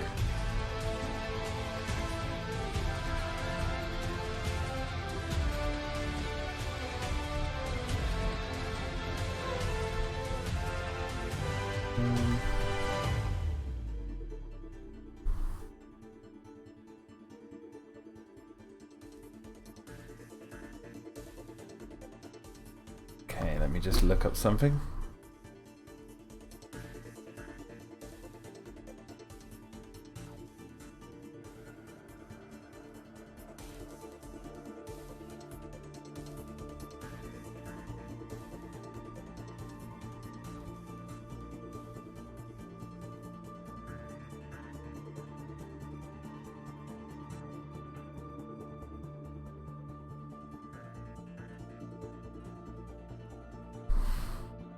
Yeah, we did have a blast.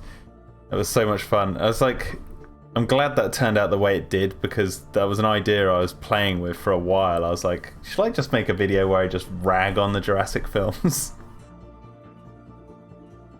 You know, people are always saying how positive we are.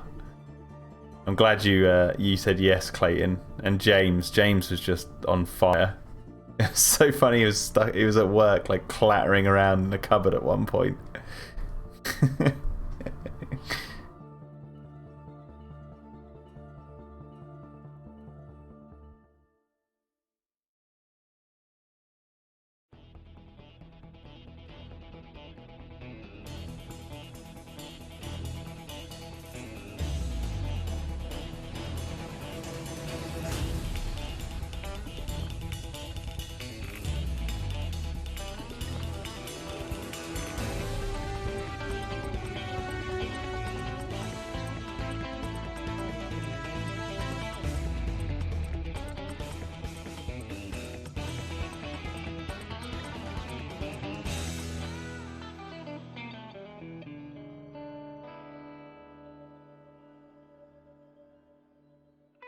I have to go make a refresh my cup of tea in a minute.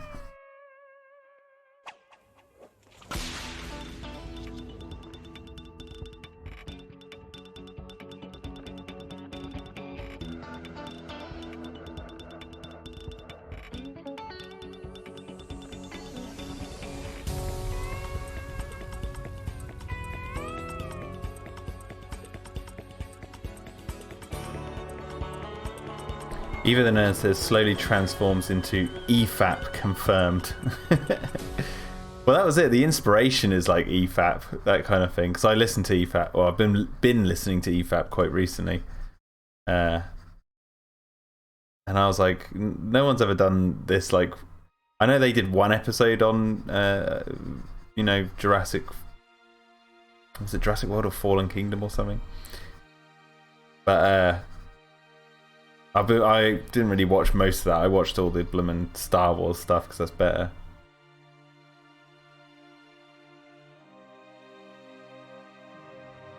Ah, look, there you go. Michael Farm, Clayton, if you're seeing what he said you might have a chat about how Godzilla 98 is a remake of Beast from 20,000 Fathoms. # conspiracy. But Beast from 20,000 Fathoms is a direct influence for Godzilla. So Godzilla 1998 might be more of a true Godzilla film than people make it out to be, you know?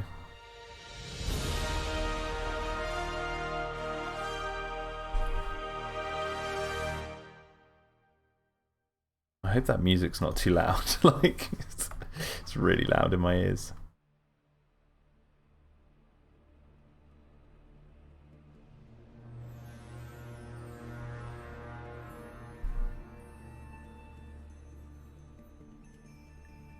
I'm going to add a lot of detail to this because even though in the frame that I'm working on it's going to be blurred and in the foreground, there will be shots where you see it again, so I might as well make this asset now in full detail and then save it as a separate file, and then I can come back and reuse it.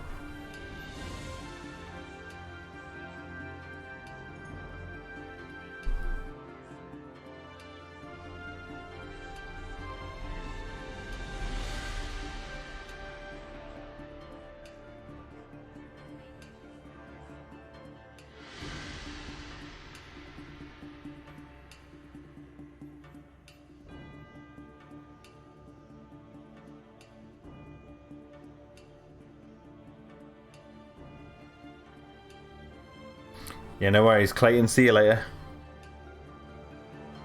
JHL asks, what is your favourite kaiju besides the G-Man? One of my favourite kaijus of all time is Knifehead from Bloomin' Pacific Rim. Love the design of that creature. And I know it's like inspired by like the Knifehead. I can't remember the name of the actual kaiju from Gamera, but there's one with like a big blade as its head. It's like inspired by that, but Knifehead from Pacific Rim is one of my favourite designs of a kaiju ever.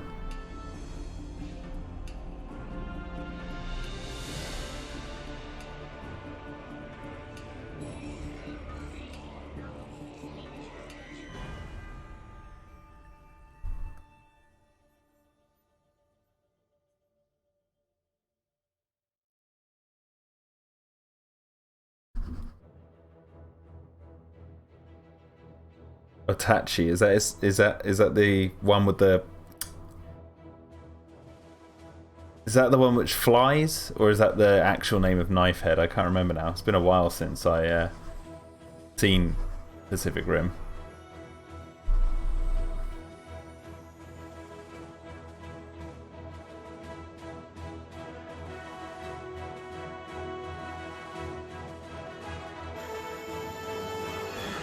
Mine's anything that looks like a dinosaur or mythical dragon, says Gary.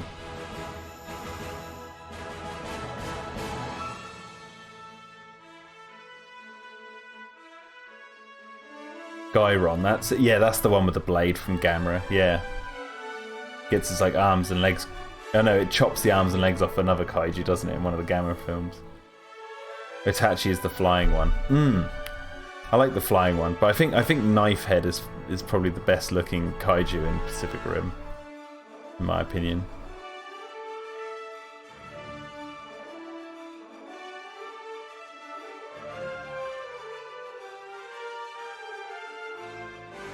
Yeah, Itachi was definitely inspired by the Jurassic Park Dilophosaurus because it has the two crests and it spits.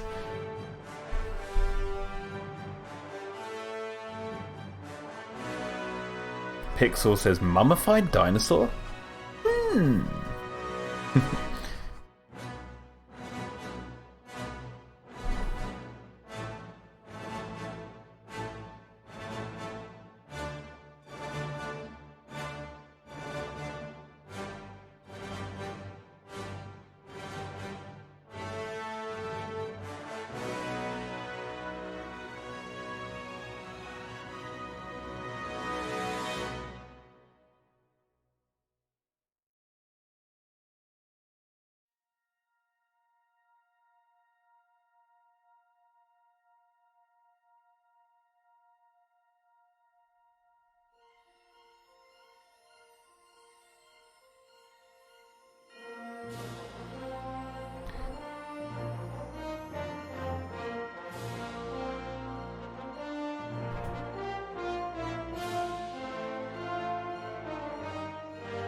brush is way too big. Let's get that nice and diddy little small brush and get it in there.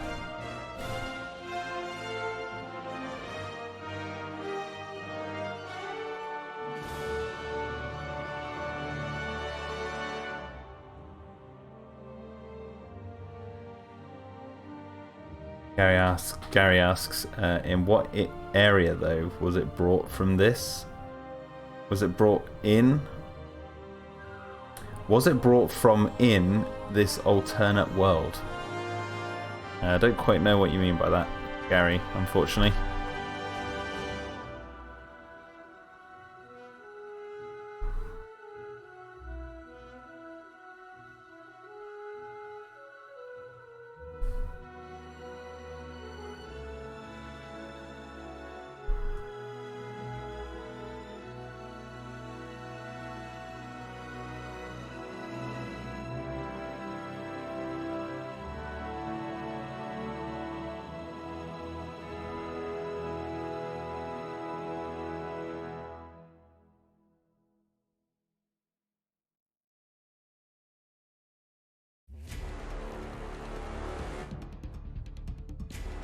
Pixel says, I think at the end the Dimetrodon will kill the Megaraptor. Well, we'll have to see. I mean, brought to the Petri dish. I'm not saying anything, that's spoilers. I'm not explaining anything behind this. But you just get to see it be created, and you'll have to guess. You'll have to wait quite a while, probably until episode 4, before the answers are revealed fully. I'm not spoiling the story whatsoever. Got to maintain the story's secrecy.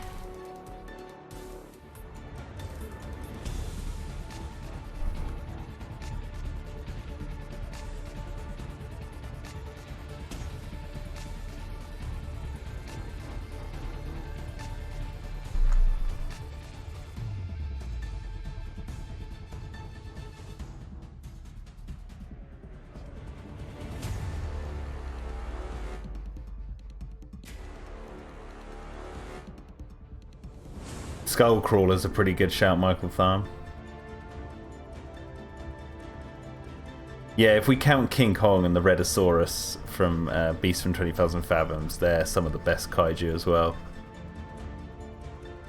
It's hard to... I don't know if I would count them as necessarily kaiju, because Kong 1933 and the Redosaurus, they're not... well, I mean, the Redosaurus is big, but they're not like skyscraper-sized big. Which is what I think determines what makes a kaiju. But if we are going to count them, then yeah, they're some of the best.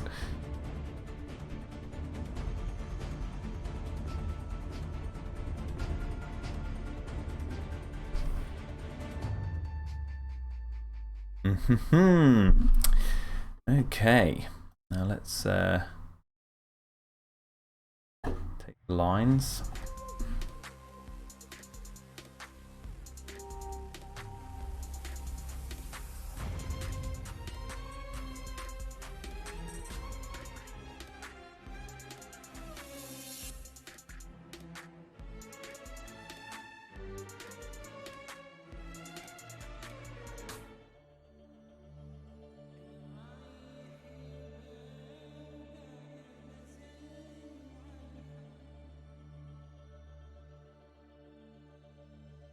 Pixel says, if you make a Spinoraptor, please make it a fish feeder. No, there's no Spinoraptors in this series.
Okay, so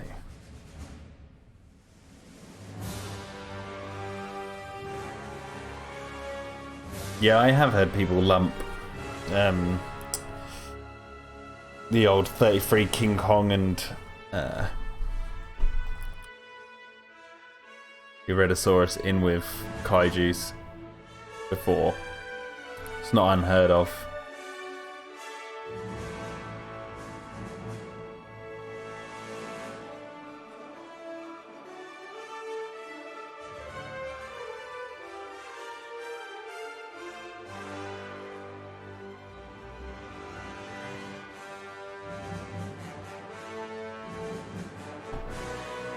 Hey, would you look at that? That is looking pretty darn good. I'm just going to go make a fresh cup of tea, and then I will be back. So bear with me, guys.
Okay, I'm back. I'm back. Well, all pandemonium just went off at my house.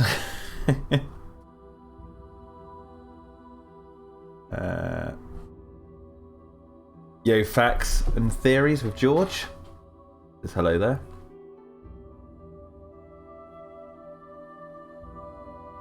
Pixel says, please come back. Yeah, I am back. I mean, you're probably watching the delayed version.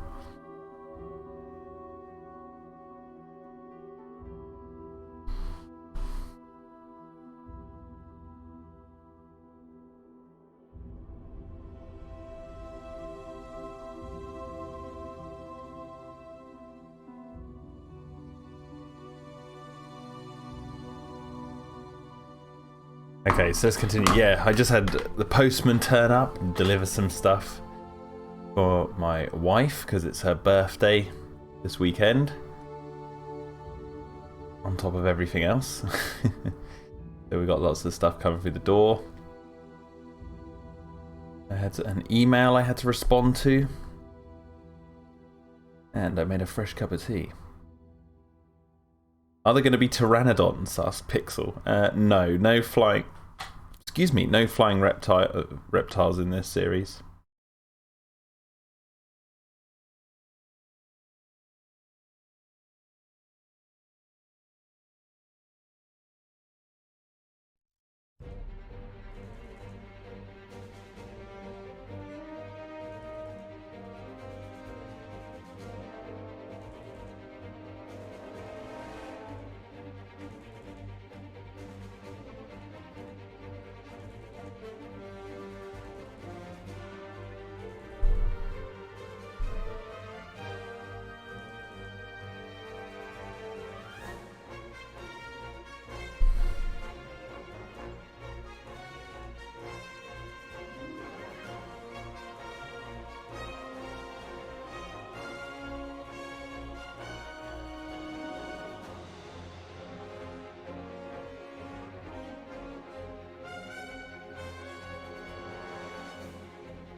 Okay, so we're just going to do all the little tiny bits of detail on this now.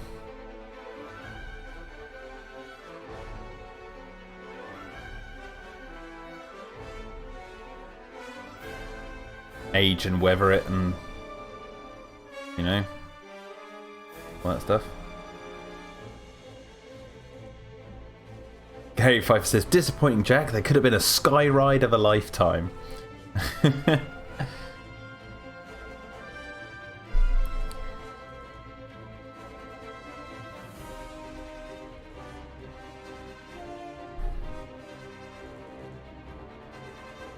Okay, so let's add the details.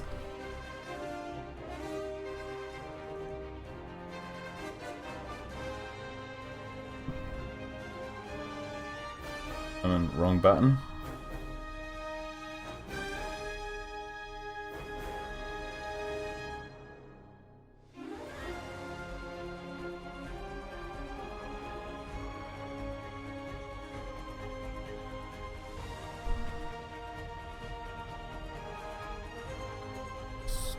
Double check something quickly.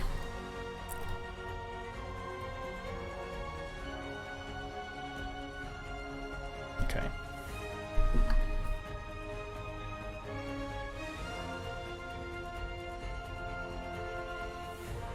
Well, this is going to take a while, but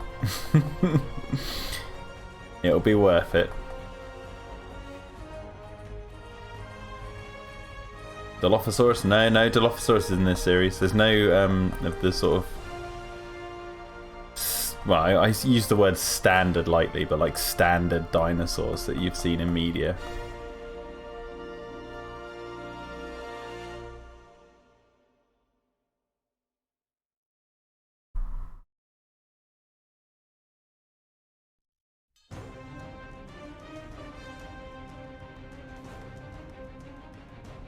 What's that gonna look like?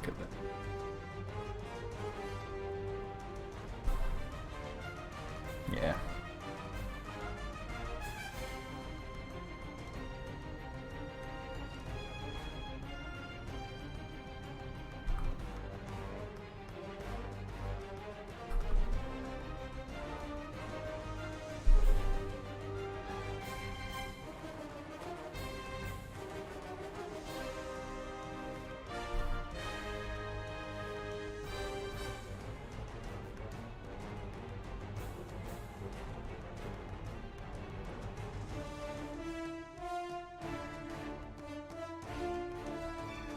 I was meant to do human characters today.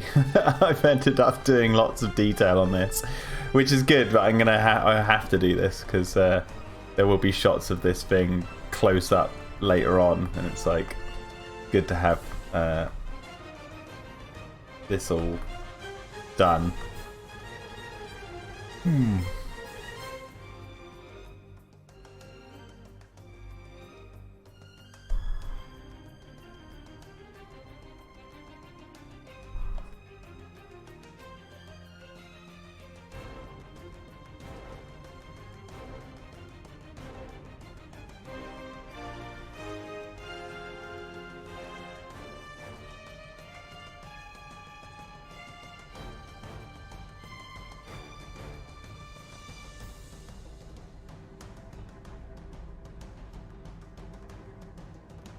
Yo, well, I wanna. How do I say this?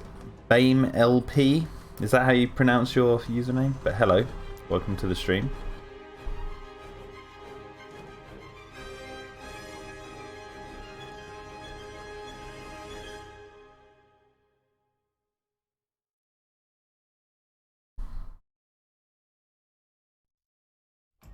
Just adding detail to the skull of a Megalosaurus.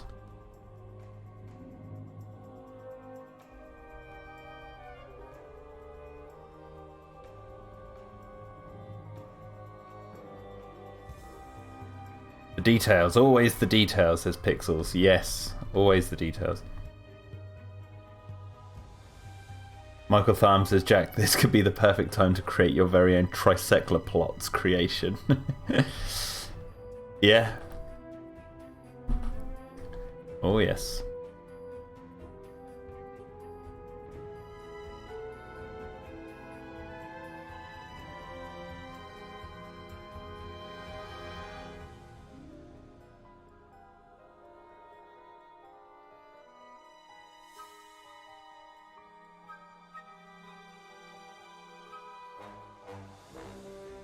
I think the pronunciation is Bam Lelp.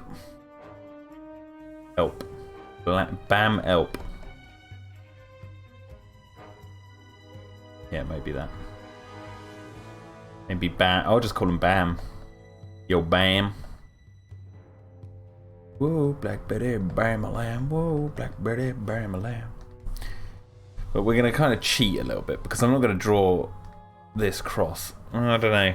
Maybe. It's just meant to be a texture. So what I might do is just copy and paste.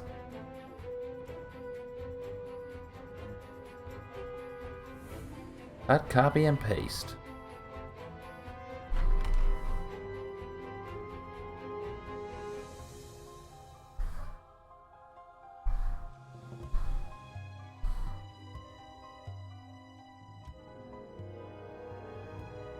We can fill in the gaps in a minute.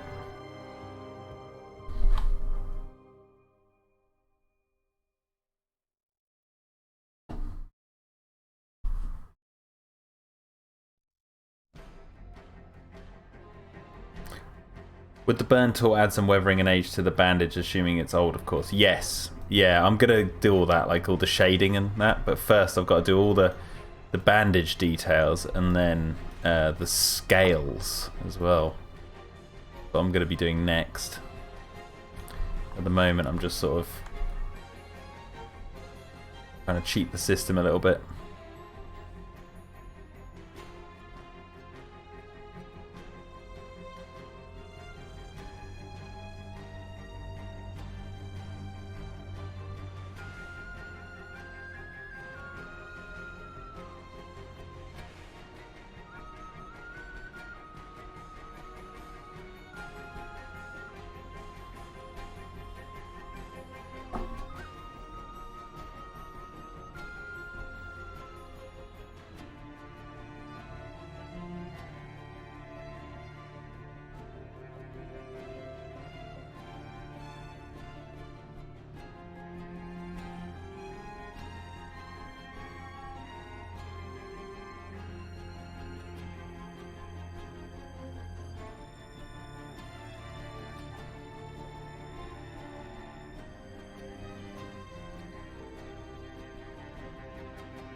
Because then I can just go around the edges, you know. Not going to really be too much of a problem.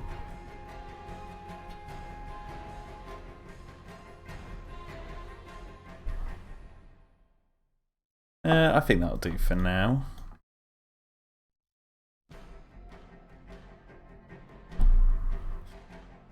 Oop, what have I done?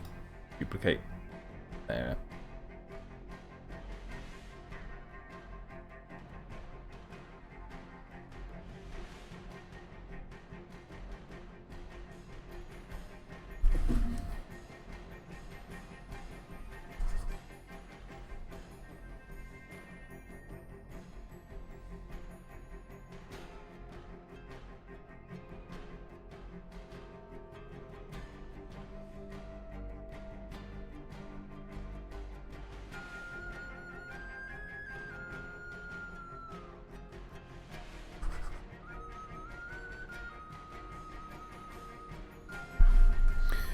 Okay, so looking rather swish.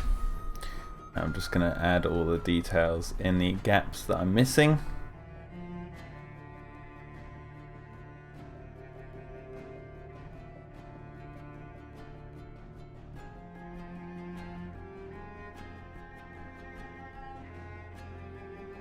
Is there going to be a Megalosaurus enclosure? Yeah, there is a Megalosaurus enclosure.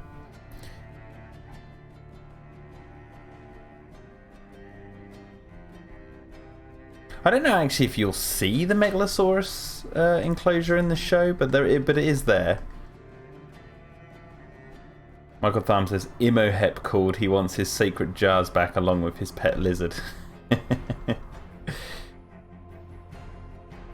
Imhotep.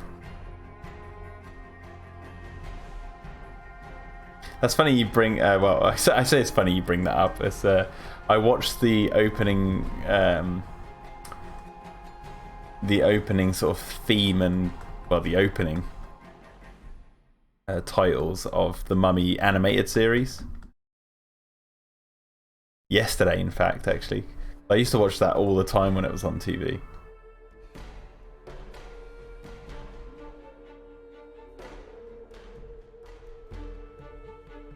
That came out between The Mummy 2 and 3, didn't it? The animated series.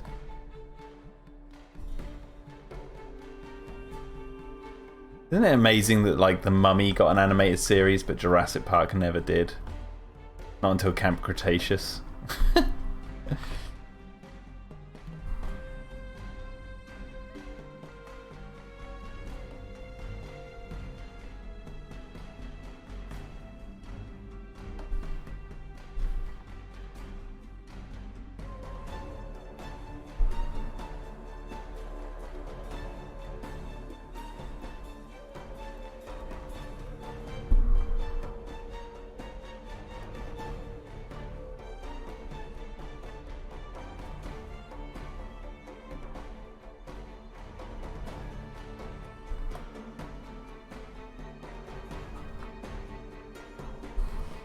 Have a sip of my new tea.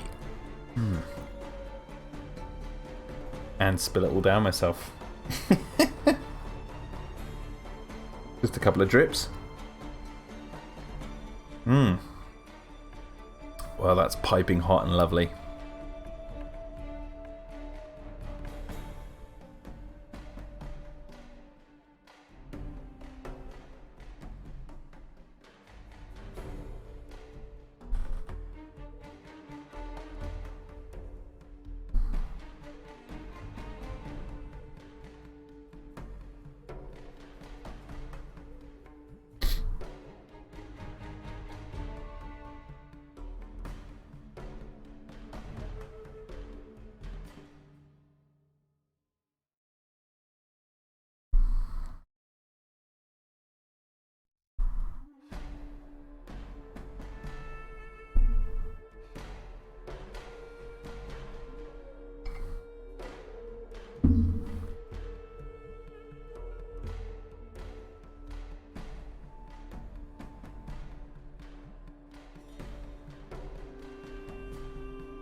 Okay, only a little bit more to go.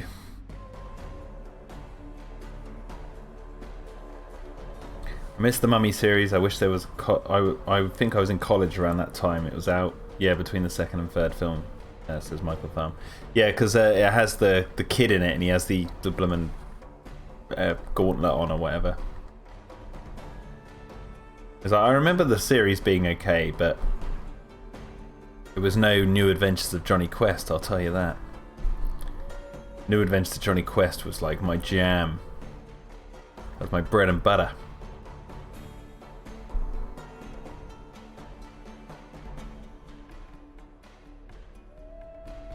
Probably because they didn't have to animate dinosaurs. Yeah.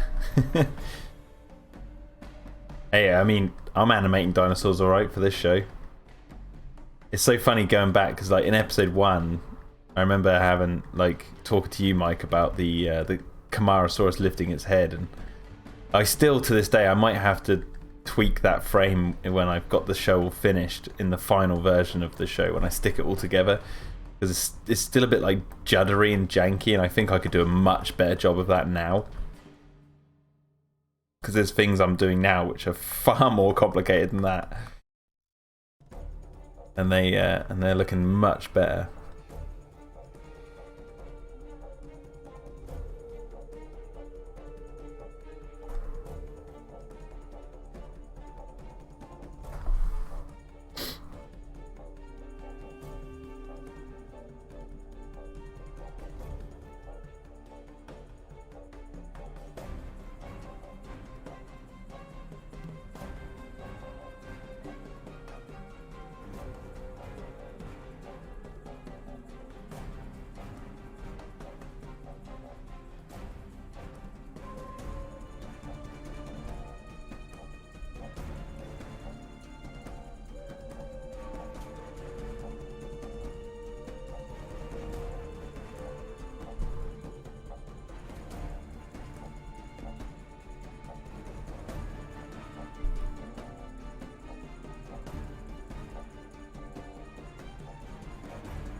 Michael Thumb says, I think it was animated by the same house that made the Evolution series too. I'll have to check it out. Evolution series? Wait, did they make an animated series on the film Evolution from 2001?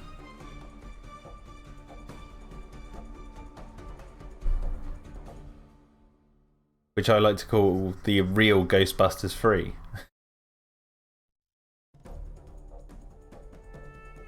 I don't remember them making an animated series, although it is ringing a bell.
Really? Oh my god, I'm gonna have to check this out in a minute.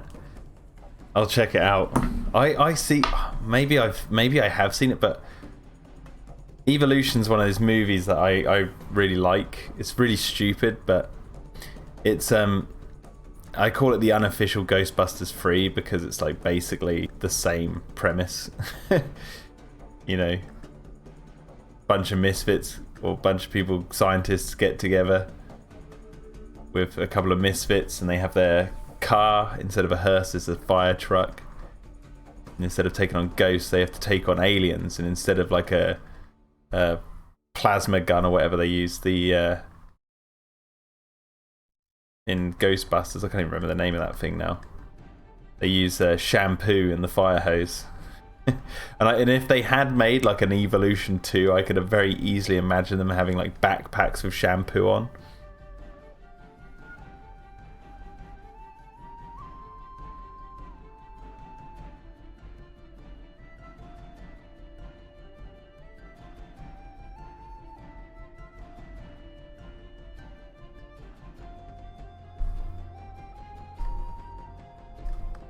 But directed by the same guy who did Ghostbusters and has Dan Aykroyd in it. It's like,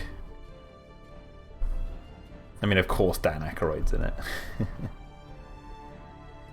But yeah, it always felt like a third Ghostbusters to me, like a spin-off. If they had a line of dialogue about like ghosts being real or something, it could have definitely been like set in the same universe. Michael Tharm says it was made by Universal Animation Studios. They made Back to the Future animated series and the Land Before Time films 2 to 56.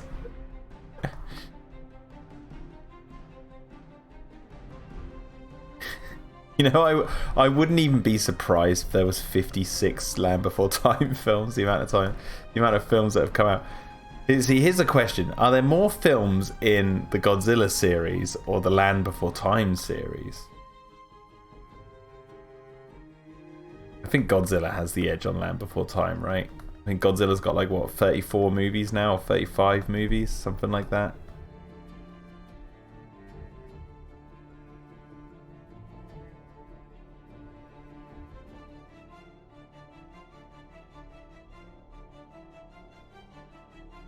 But how many does Land Before Time actually have? Is it like 56? And has Littlefoot never grown up? Like, is he still little?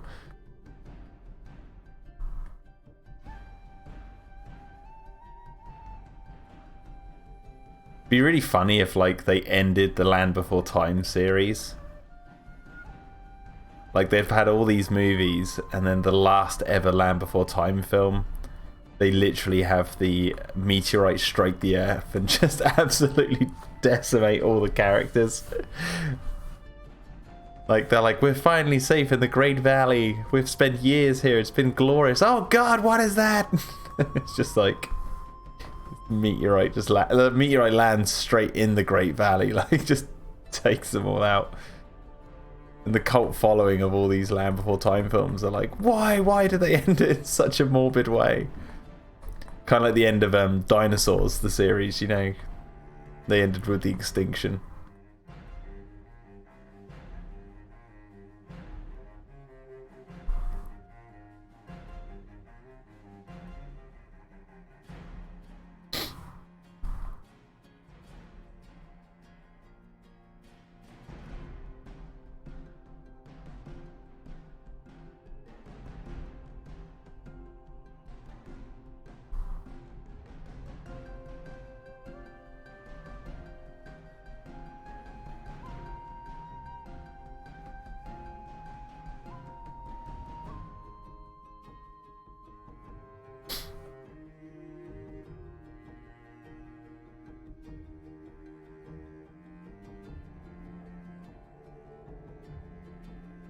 Okay, we're nearly there with this bloomin' wrappings. Detailing the wrappings.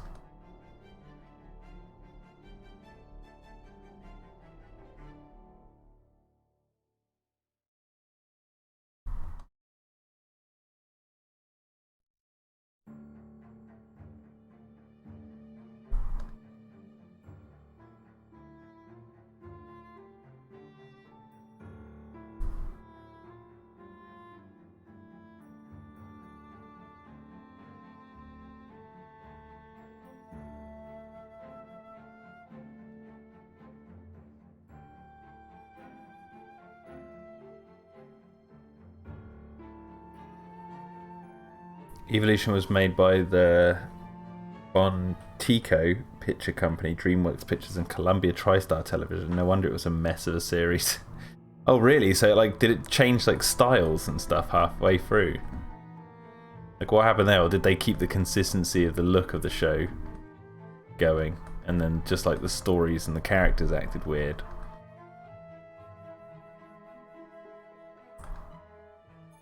I'm just gonna no.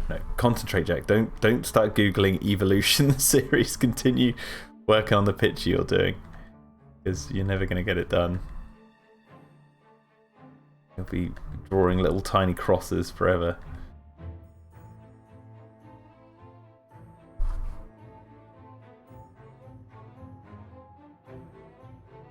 You've got the scales to come as yet. Then the lighting, and then it's done.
It kept some form of consistency with the style, not that the style was great to begin with, but the animation was janky as hell. Oh, I will check this out once the stream's finished. Or towards the end of the stream.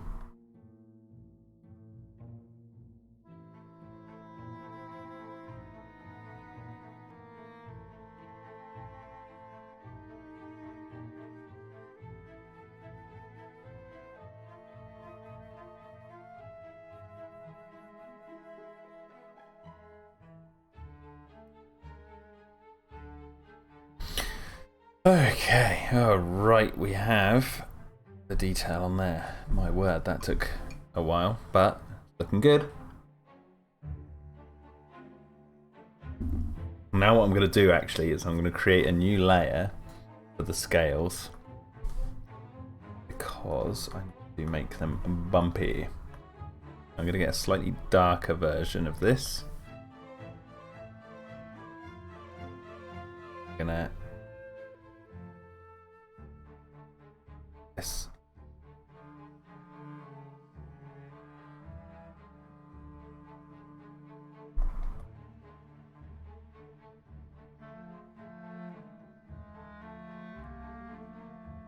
And then, because we're doing that, we're going to bevel and emboss them.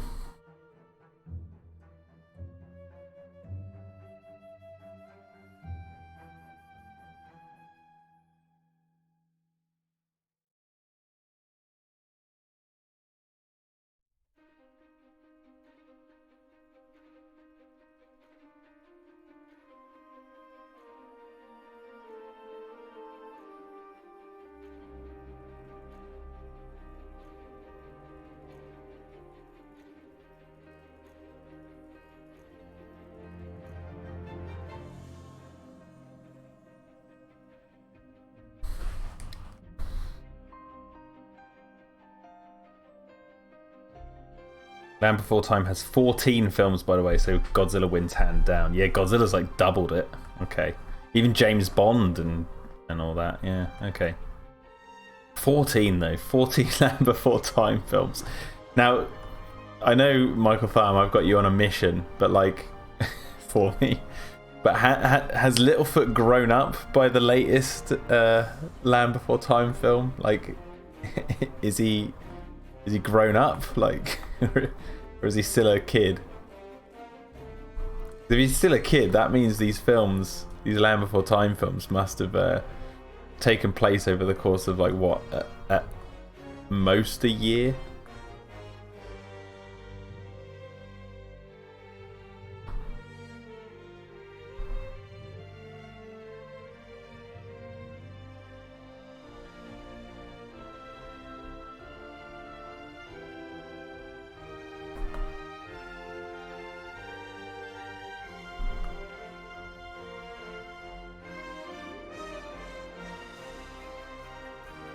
He's never grown up.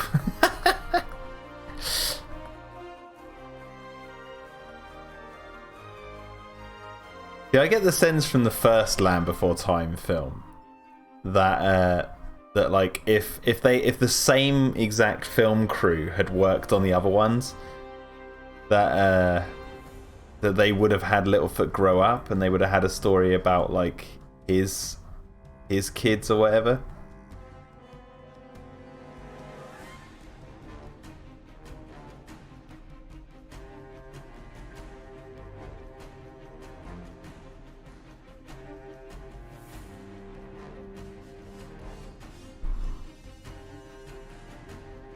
Gary Five says, I bet if they'd have searched through the cracks of iron, rock, and stone where Iguanodon and Haleosaurus, don't know how to spell that anymore, were discovered, we could have had 10 and or 11 species. They all died at the end of the original film, and now we're just seeing them in constant hell through smiles and songs.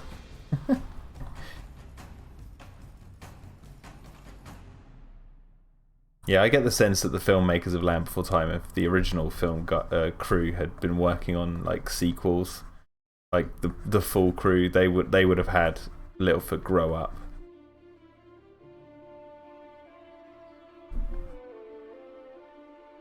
That's how they should have gone with it, says Mike Farm. But it would have been. I mean, I'm not watching any of the other films. I think I've only seen like part of 2, but it would make sense to me that like, if they were to do it, that's what they should do.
Lots of dots, adding lots of dots.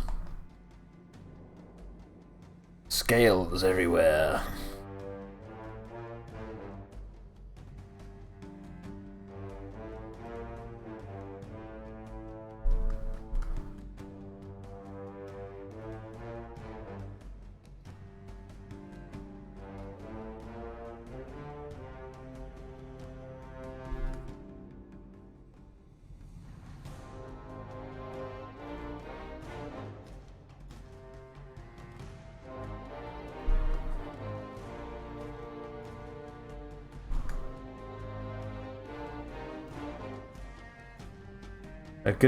Michael Thumb says, I mean, a good example of Universal taking over is Don Bluth made an American Tail, but the sequel, An American Tail 5 Goes West, was made by Universal Studios and both produced by Spielberg. Yeah, exactly. It's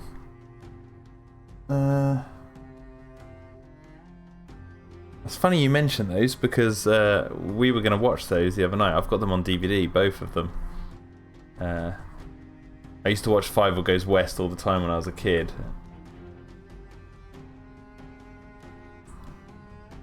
And I've actually got on my wish list on Amazon An American Tail, the PlayStation 2 video game, because I was planning on streaming that.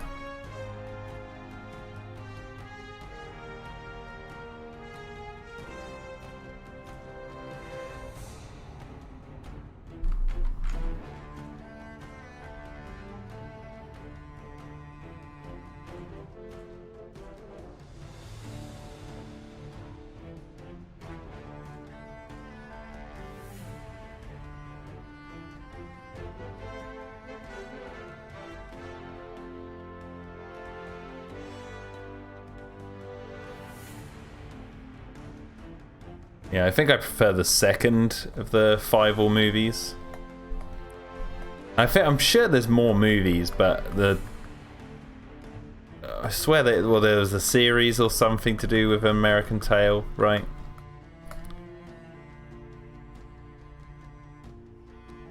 I think the second one was my favourite of the two, because the first one was just a bit like depressing.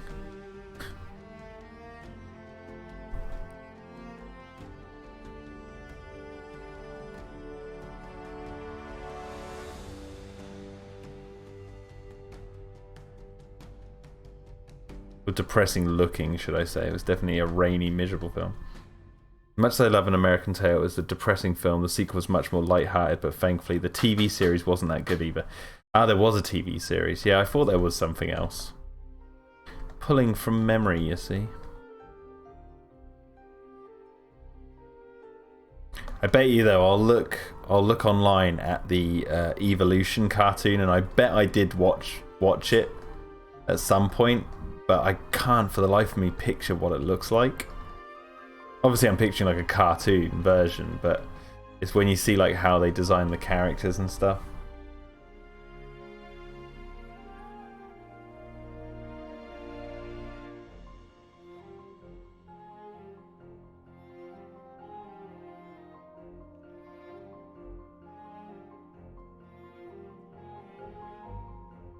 Michael Farm says, An American Tail, The Treasure of Manhattan Island was the third film. Oh, so there was a third film. Bloomin' heck. TJ Sears says, Hey Jack, finally joining a live stream chat. Enjoyed yours and Clayton's talk the other day. I think it says a lot about the high quality of the new films that most of the criticism was subjective. Well, yeah, we said we didn't deny the fact that like in the future, once we've sat with the newer Jurassic films, you know, more problems might come to light. But for the life of us, when we really sit down and think about it at the moment, we can't think of too many issues that the films genuinely have.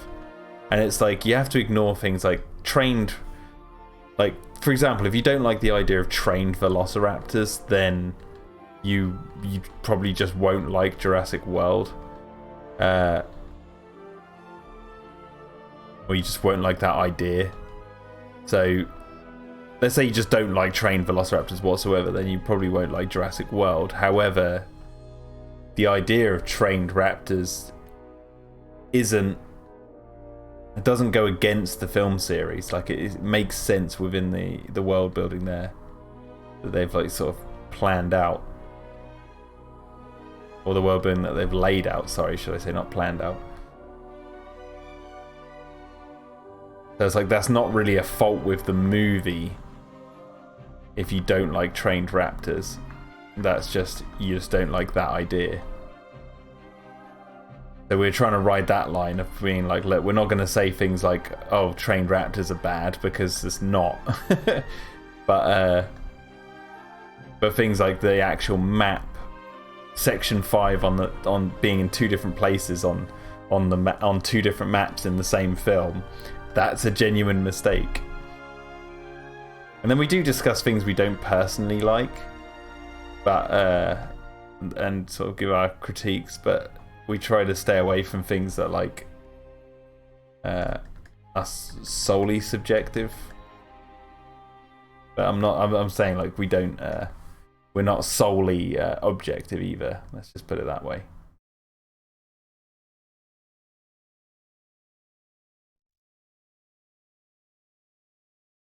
But I'm glad you enjoyed the chat. Okay, let's have a look. Ooh, look at this. Look at that. Now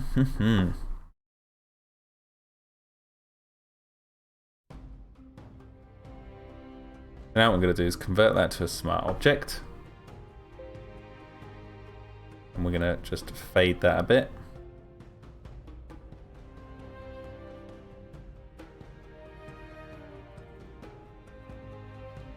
Okay, now Mike.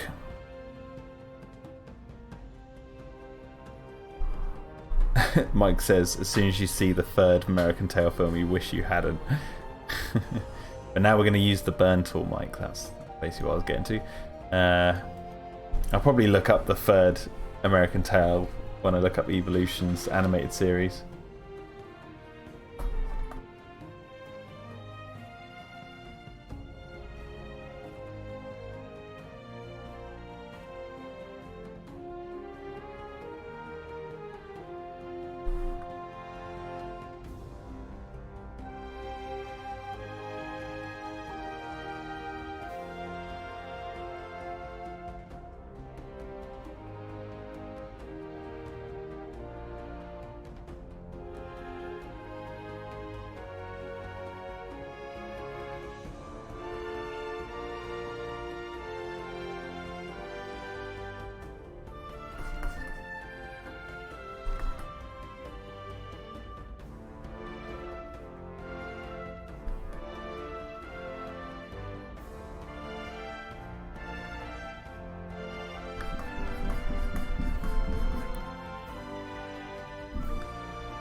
Yeah, the problem with film criticism these days is a tendency to not delineate between personal gripes and actual structural issues with the narrative.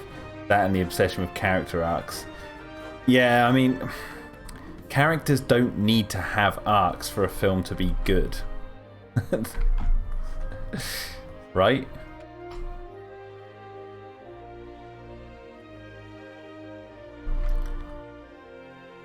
Character arcs make characters relatable, but you don't need a character arc to make a film good.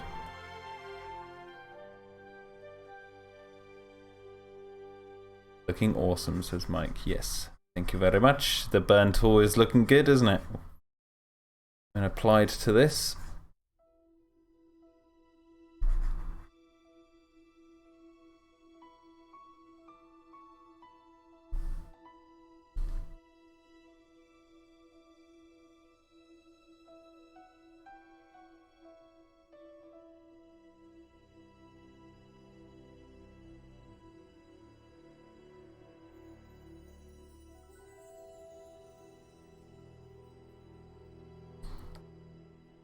You know what's funny though? I've done all this and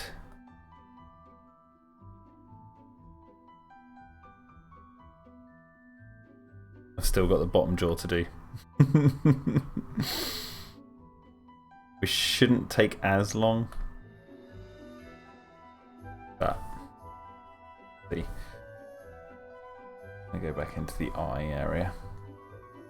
Might make the eye bigger. Yeah, actually, I might do that first.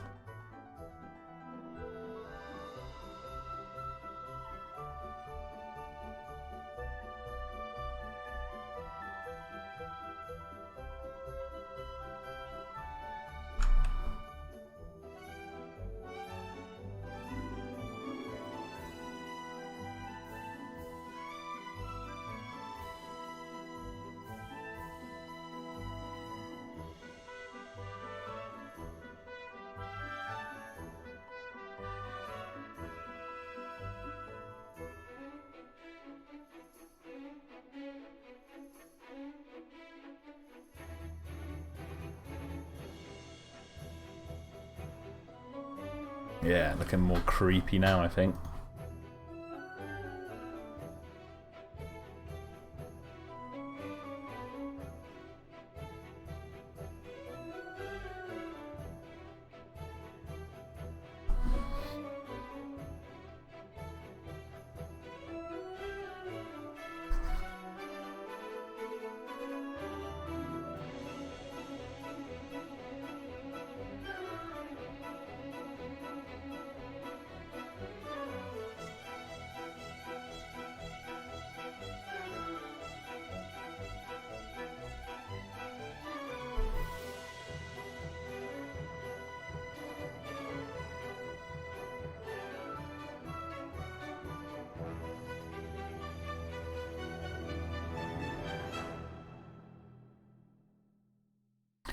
Okay, so I think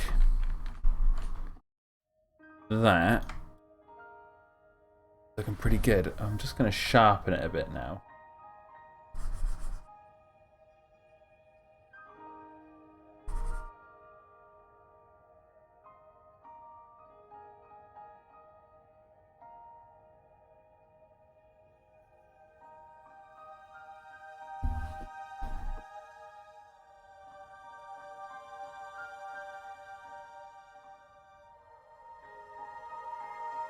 Toying around with like the lighting and stuff.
Cool, look at that. Doesn't that look pretty darn good? Characters can be fully fleshed out without the need of a dramatic personal growth. A static character, or one whose development is more subtle, isn't inherently inferior to one who undergoes an arc. Well, there you go. Ian Malcolm. There's your perfect example. Ian Malcolm in the first Jurassic Park film. He doesn't go through an arc, but people love his character, and he's one of the reasons the film is good. One of many reasons, but he's an example of like a character. Ace Ventura, When Nature Calls. Now there's probably an argument for like Ace Ventura going through some arc because he has to carry the great white bat that he's so scared of, but he's still scared of it, and he doesn't. Well, I guess he learns to pick it up to save the day, but there's no like proper tangible arc for his character in that film. And that film's hilarious.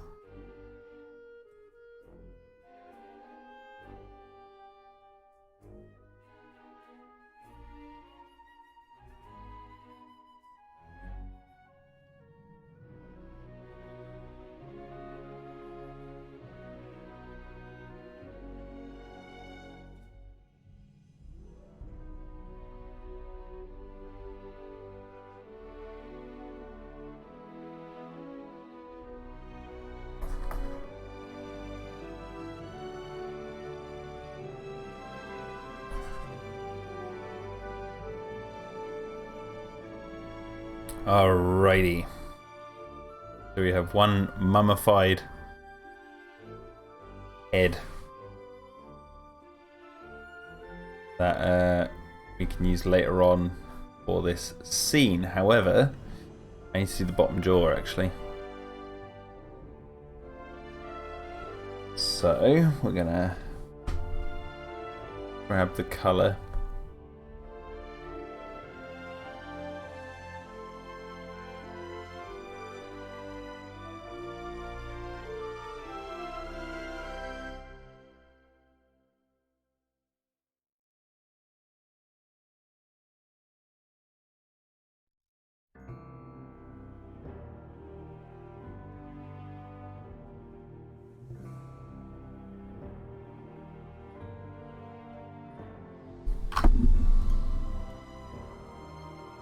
This is the front of the jaw, isn't it? So it's like, how big is that?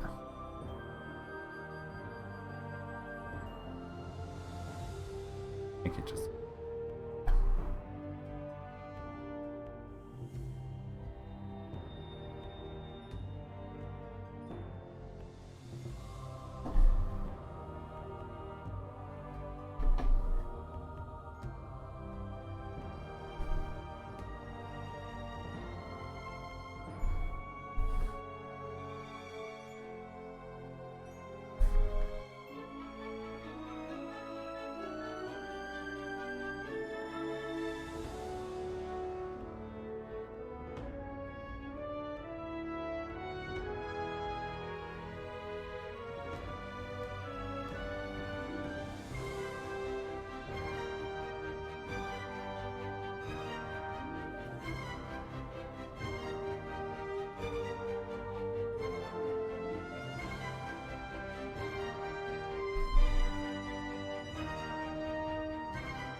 I'm going to turn the light on. It's a bit dark in here.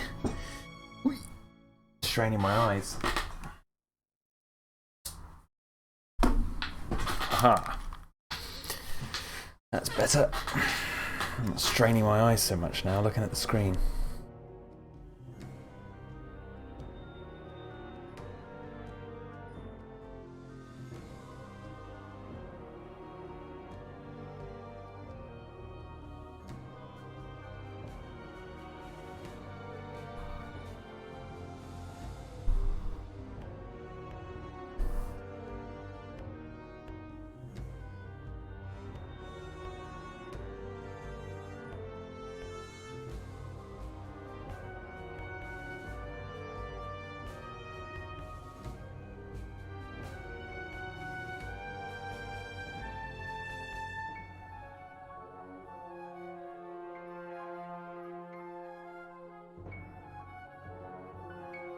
I think once I've done the bottom jaw, I'm gonna stop the stream because I've been streaming for what, 3 hours 20 minutes now,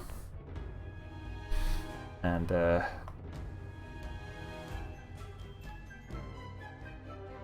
actually thought I was gonna do characters as I said earlier, but things have taken a turn to be different. But I'll perhaps archive this on the channel.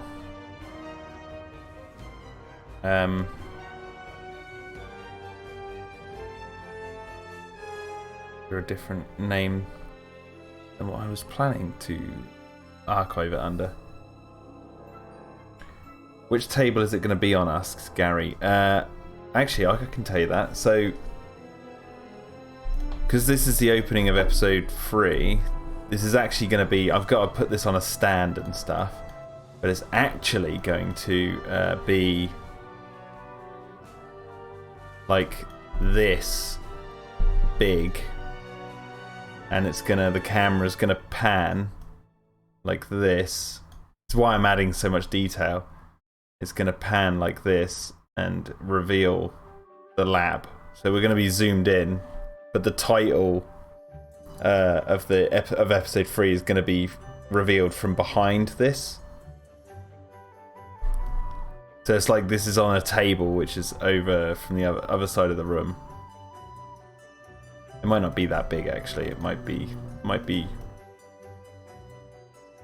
big enough to like see like this in its thing. But yeah, this is where you're gonna see, or maybe even the other way. Might even be this way, because they are stood here. But yeah, that's the plan, man.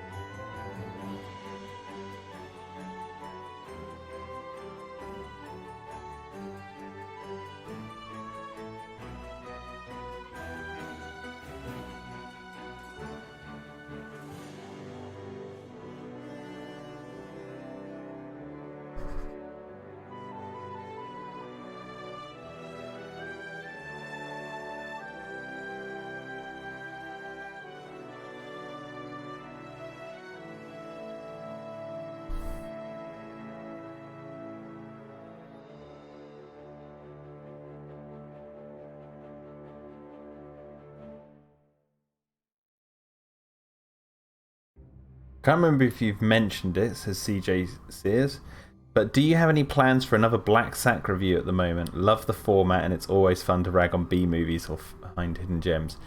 I would love to make a Black Sack, but it's just getting Will available. He's recently moved house. He's still close by, but he's a bit busy, and obviously we're in winter time over here in the UK, so it's really cold, and where we film those episodes is out in my sort of studio, my shed studio, and it gets a bit cold out there, so staying indoors and painting tends to be the more preferable thing at the moment. But it's also timing. There's like a million videos I want to make, but Dino-Defenders is like the main priority, and so if I can get Dino-Defenders at least episode 3, once episode 3 comes out, I'll probably have a bit of a break from painting, because I've been painting non-stop for like 2 years on this series, so like I might just have a little bit of like a breather, and that means I can like live stream and focus on some other videos for a little bit. I'll probably be painting in my spare time, but I probably won't live stream paint as much, just mainly because episode 4 of Dino-Defenders is the big spoiler episode, so it's like I don't really want to be revealing anything, even including backgrounds in that one. So I will probably take a break from painting on the channel once episode 3 is out. But that's not like a confirmation that I won't ever paint between episodes 3 and 4, because there might be a background I'll go, oh, I can do that. But I can concentrate on other things like Black Sack and that. But in all honesty, I've got a video coming up in mind which I do want to work on in the near future, which could very well be the last ever Pterodome episode, you know, of me in the spaceship for a long time, or maybe even forever, because I don't know if I am going to be able to do that going forward, but don't worry, that's not like set in stone or anything. It's just I have an idea for what a final episode could be, and I would love to film it, but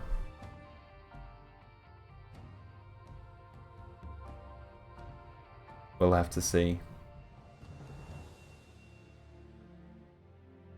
But there are plenty of movies in the Black Sack that we could do, and I would love to do them, but it's just, again, it's like just getting both of us available.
James Thompson says, heard Black Sack and came running.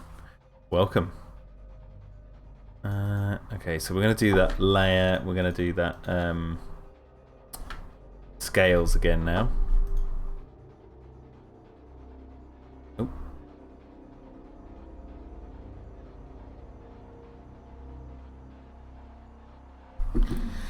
Something like a Red Dwarf end of series final, enough to bookend what you've made, but open enough to allow you to come back if you wish. Yeah, exactly, because, you know, the Pterodome set, I've torn down, I've destroyed 2 Pterodome sets in the course of this channel already, and rebuilt it. Because it's all made out of, like, just boxes and tinfoil and that. Like, it's really easy to build those sets. So, you know, if I ever wanted to make another episode, it'd be so easy. I'm going to keep the costumes and everything, but like when I eventually make this episode. But the thing is, because I've got the little one on the way, it's like I'm going to have like more pressing priorities in life, and I think my YouTube channel will basically become a bit more well, obviously that's why one of the reasons I've made Dino-Defenders is because I can paint and tell a story without worrying about like the set and going out and getting in costume and doing all that sort of stuff. I can literally just paint to my heart's content and tell a story at the same time. A lot less pressing to do this. Well, it's a lot less. What's one way of putting it? It's not as pressing into pressure or pressing in terms of like building sets and acting and all that sort of stuff. But it is a longer process. This obviously, because one 20-minute episode of Pterodome I could do in probably a day if I'm quick enough. But you know, if I had all day and all night, I could probably get a Pterodome episode out if I was free, but that's never the case. And with this, it's like for a 20-minute video, it takes me, what, 5 months or 2 years if you count the first episode.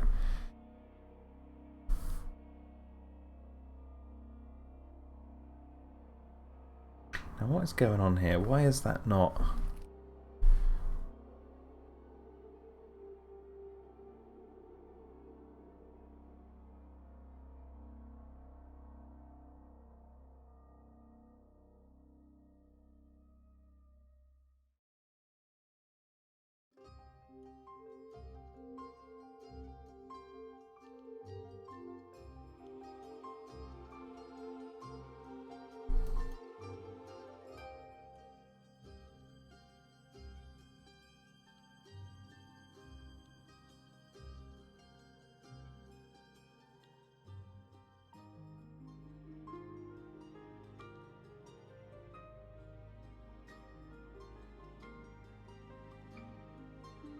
Okay.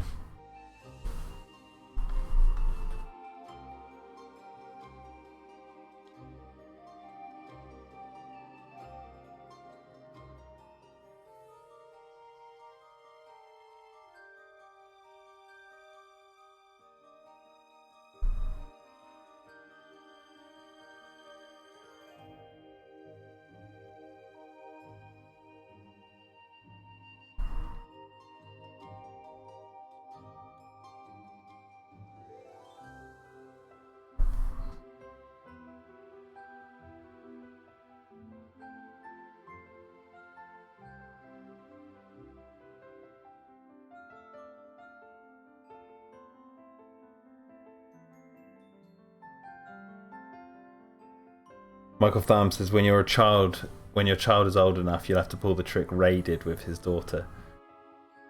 What was the trick he did?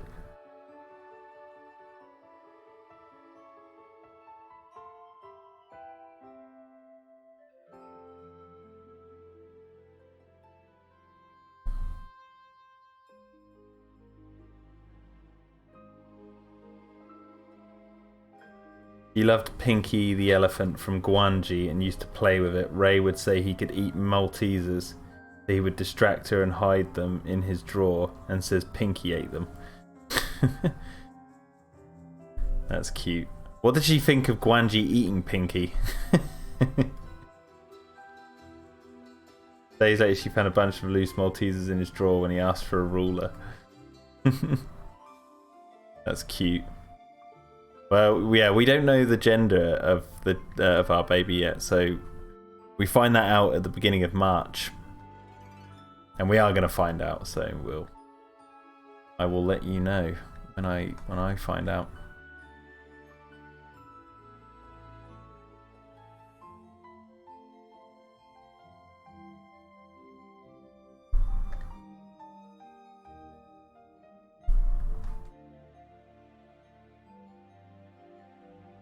This is what I don't get. Why is the size of the...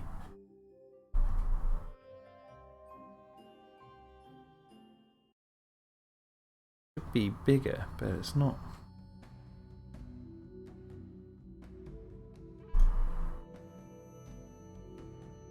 Oh my goodness, look at that. That looks pretty...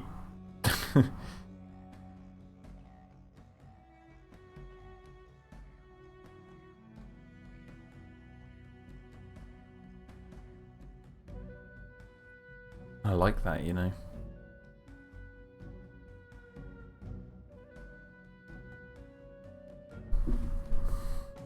But we'll keep it like this. Got any names in mind? Well, at the moment, for a girl it will be Daphne. And so it'll be Daphne Ewens, obviously. And if it's a boy, it'll be... At the moment, our top running name for a boy is Max. Or Flynn. You know, like Tron.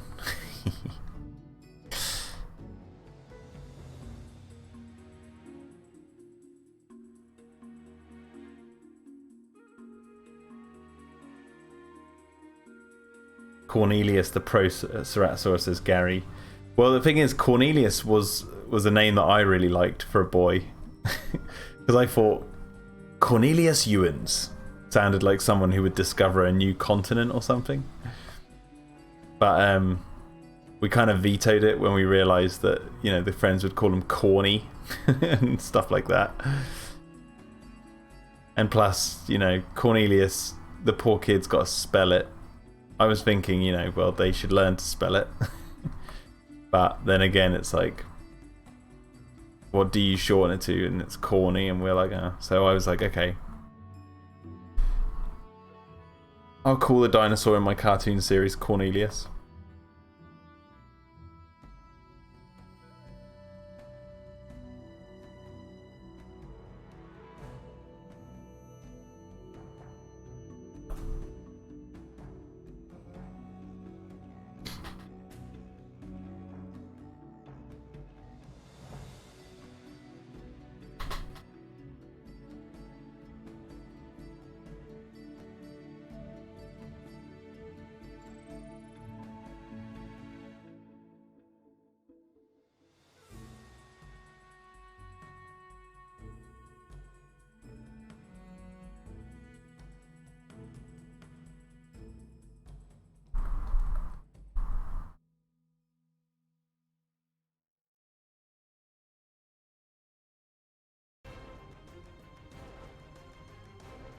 I like those, good choices. I once knew a kid whose first name was Basil, surname was Brush. I kid you not, it's hard to find names that roll off the tongue with a surname.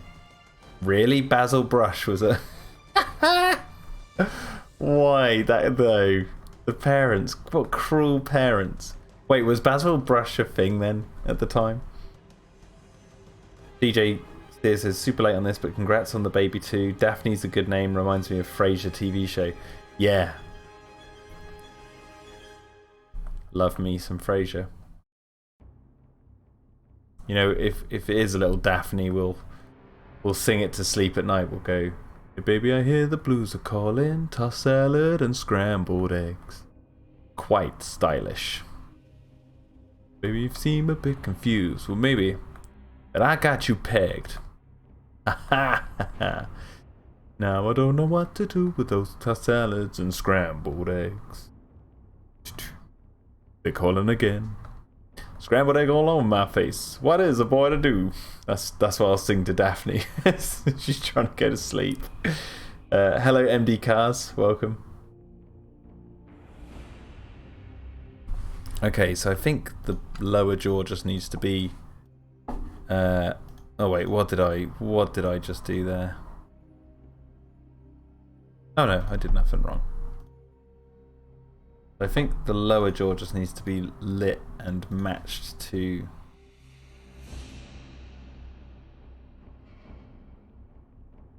top jaw.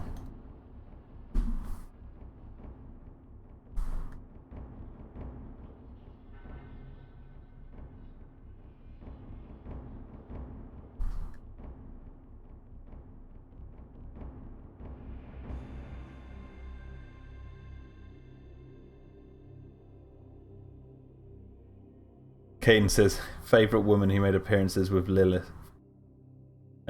Favourite woman who made an appearance was Lilith. She was awesome. Yeah. I don't think it was. I think it was around the late 90s. He was younger than me, so I think it was just cruel parents. Oh no, Basil Brush. Oh, come on.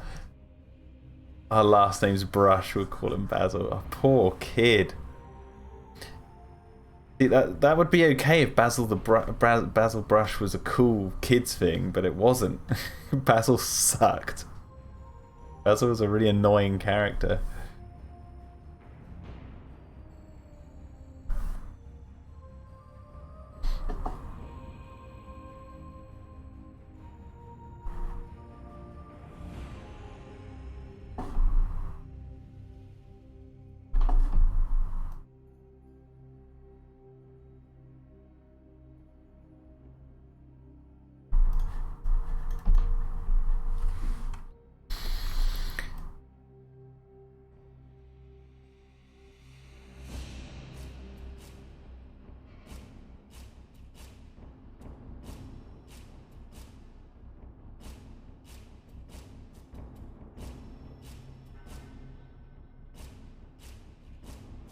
Where's your dog, Jack? Yeah, we don't own a dog.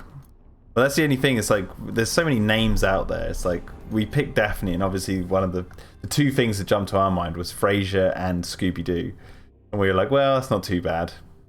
We can live with that. Especially when they're older. Like, is Scooby-Doo going to have a big presence when, you know, if Daphne is a Daphne.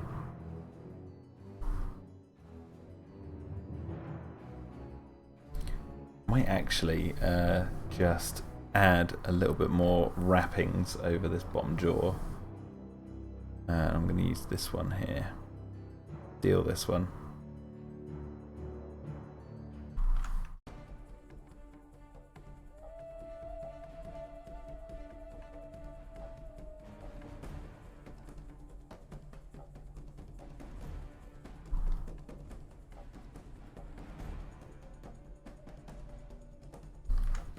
When she rang into Frasier's show to disagree with his advice, he just had to give. He had just given to a caller, "Well done, Frasier. You've done it again."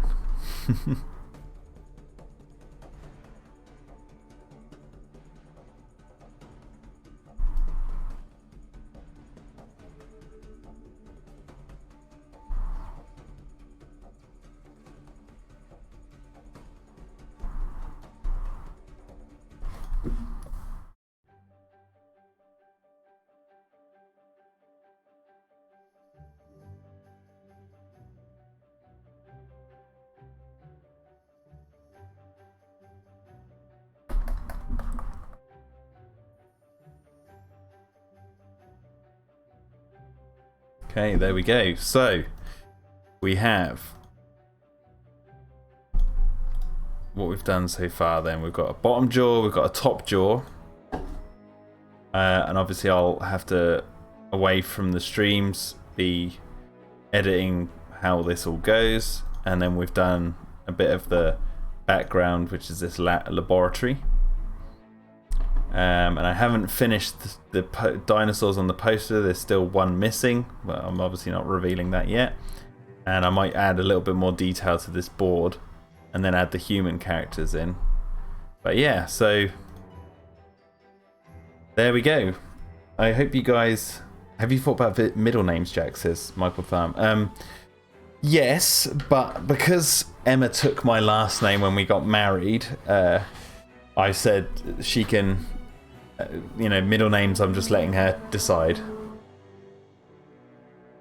Michael Farm says, I don't know why people give middle names to their kids. Well, one reason a middle name is good is, for example, there are 2 Jack Ewans who live in the UK who have spelt exactly the same. But obviously I have my middle name. And I don't know what his middle name is. This was years ago. You know when you like Google your own name or whatever to find out. There's like... Middle names help differentiate you from different people. Like in our hometown of Beccles, where we grew up, there's a population there of like 13,000, and there were 2 Jack Ansels in the town. That's Ansel, who's on this channel with me sometimes. 2 of them, and they were spelt exactly the same, but obviously their middle names were different. So the middle name is a good way of like separating people who have similar names. MD Khan says, what dinosaur is that? It looks kind of like a Torvosaurus to me. This is a Megalosaurus skull.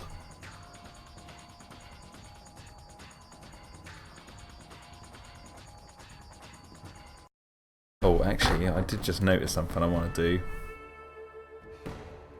But yes, so, yeah, I hope... What I'm going to do, guys, before you go, is I am going to play...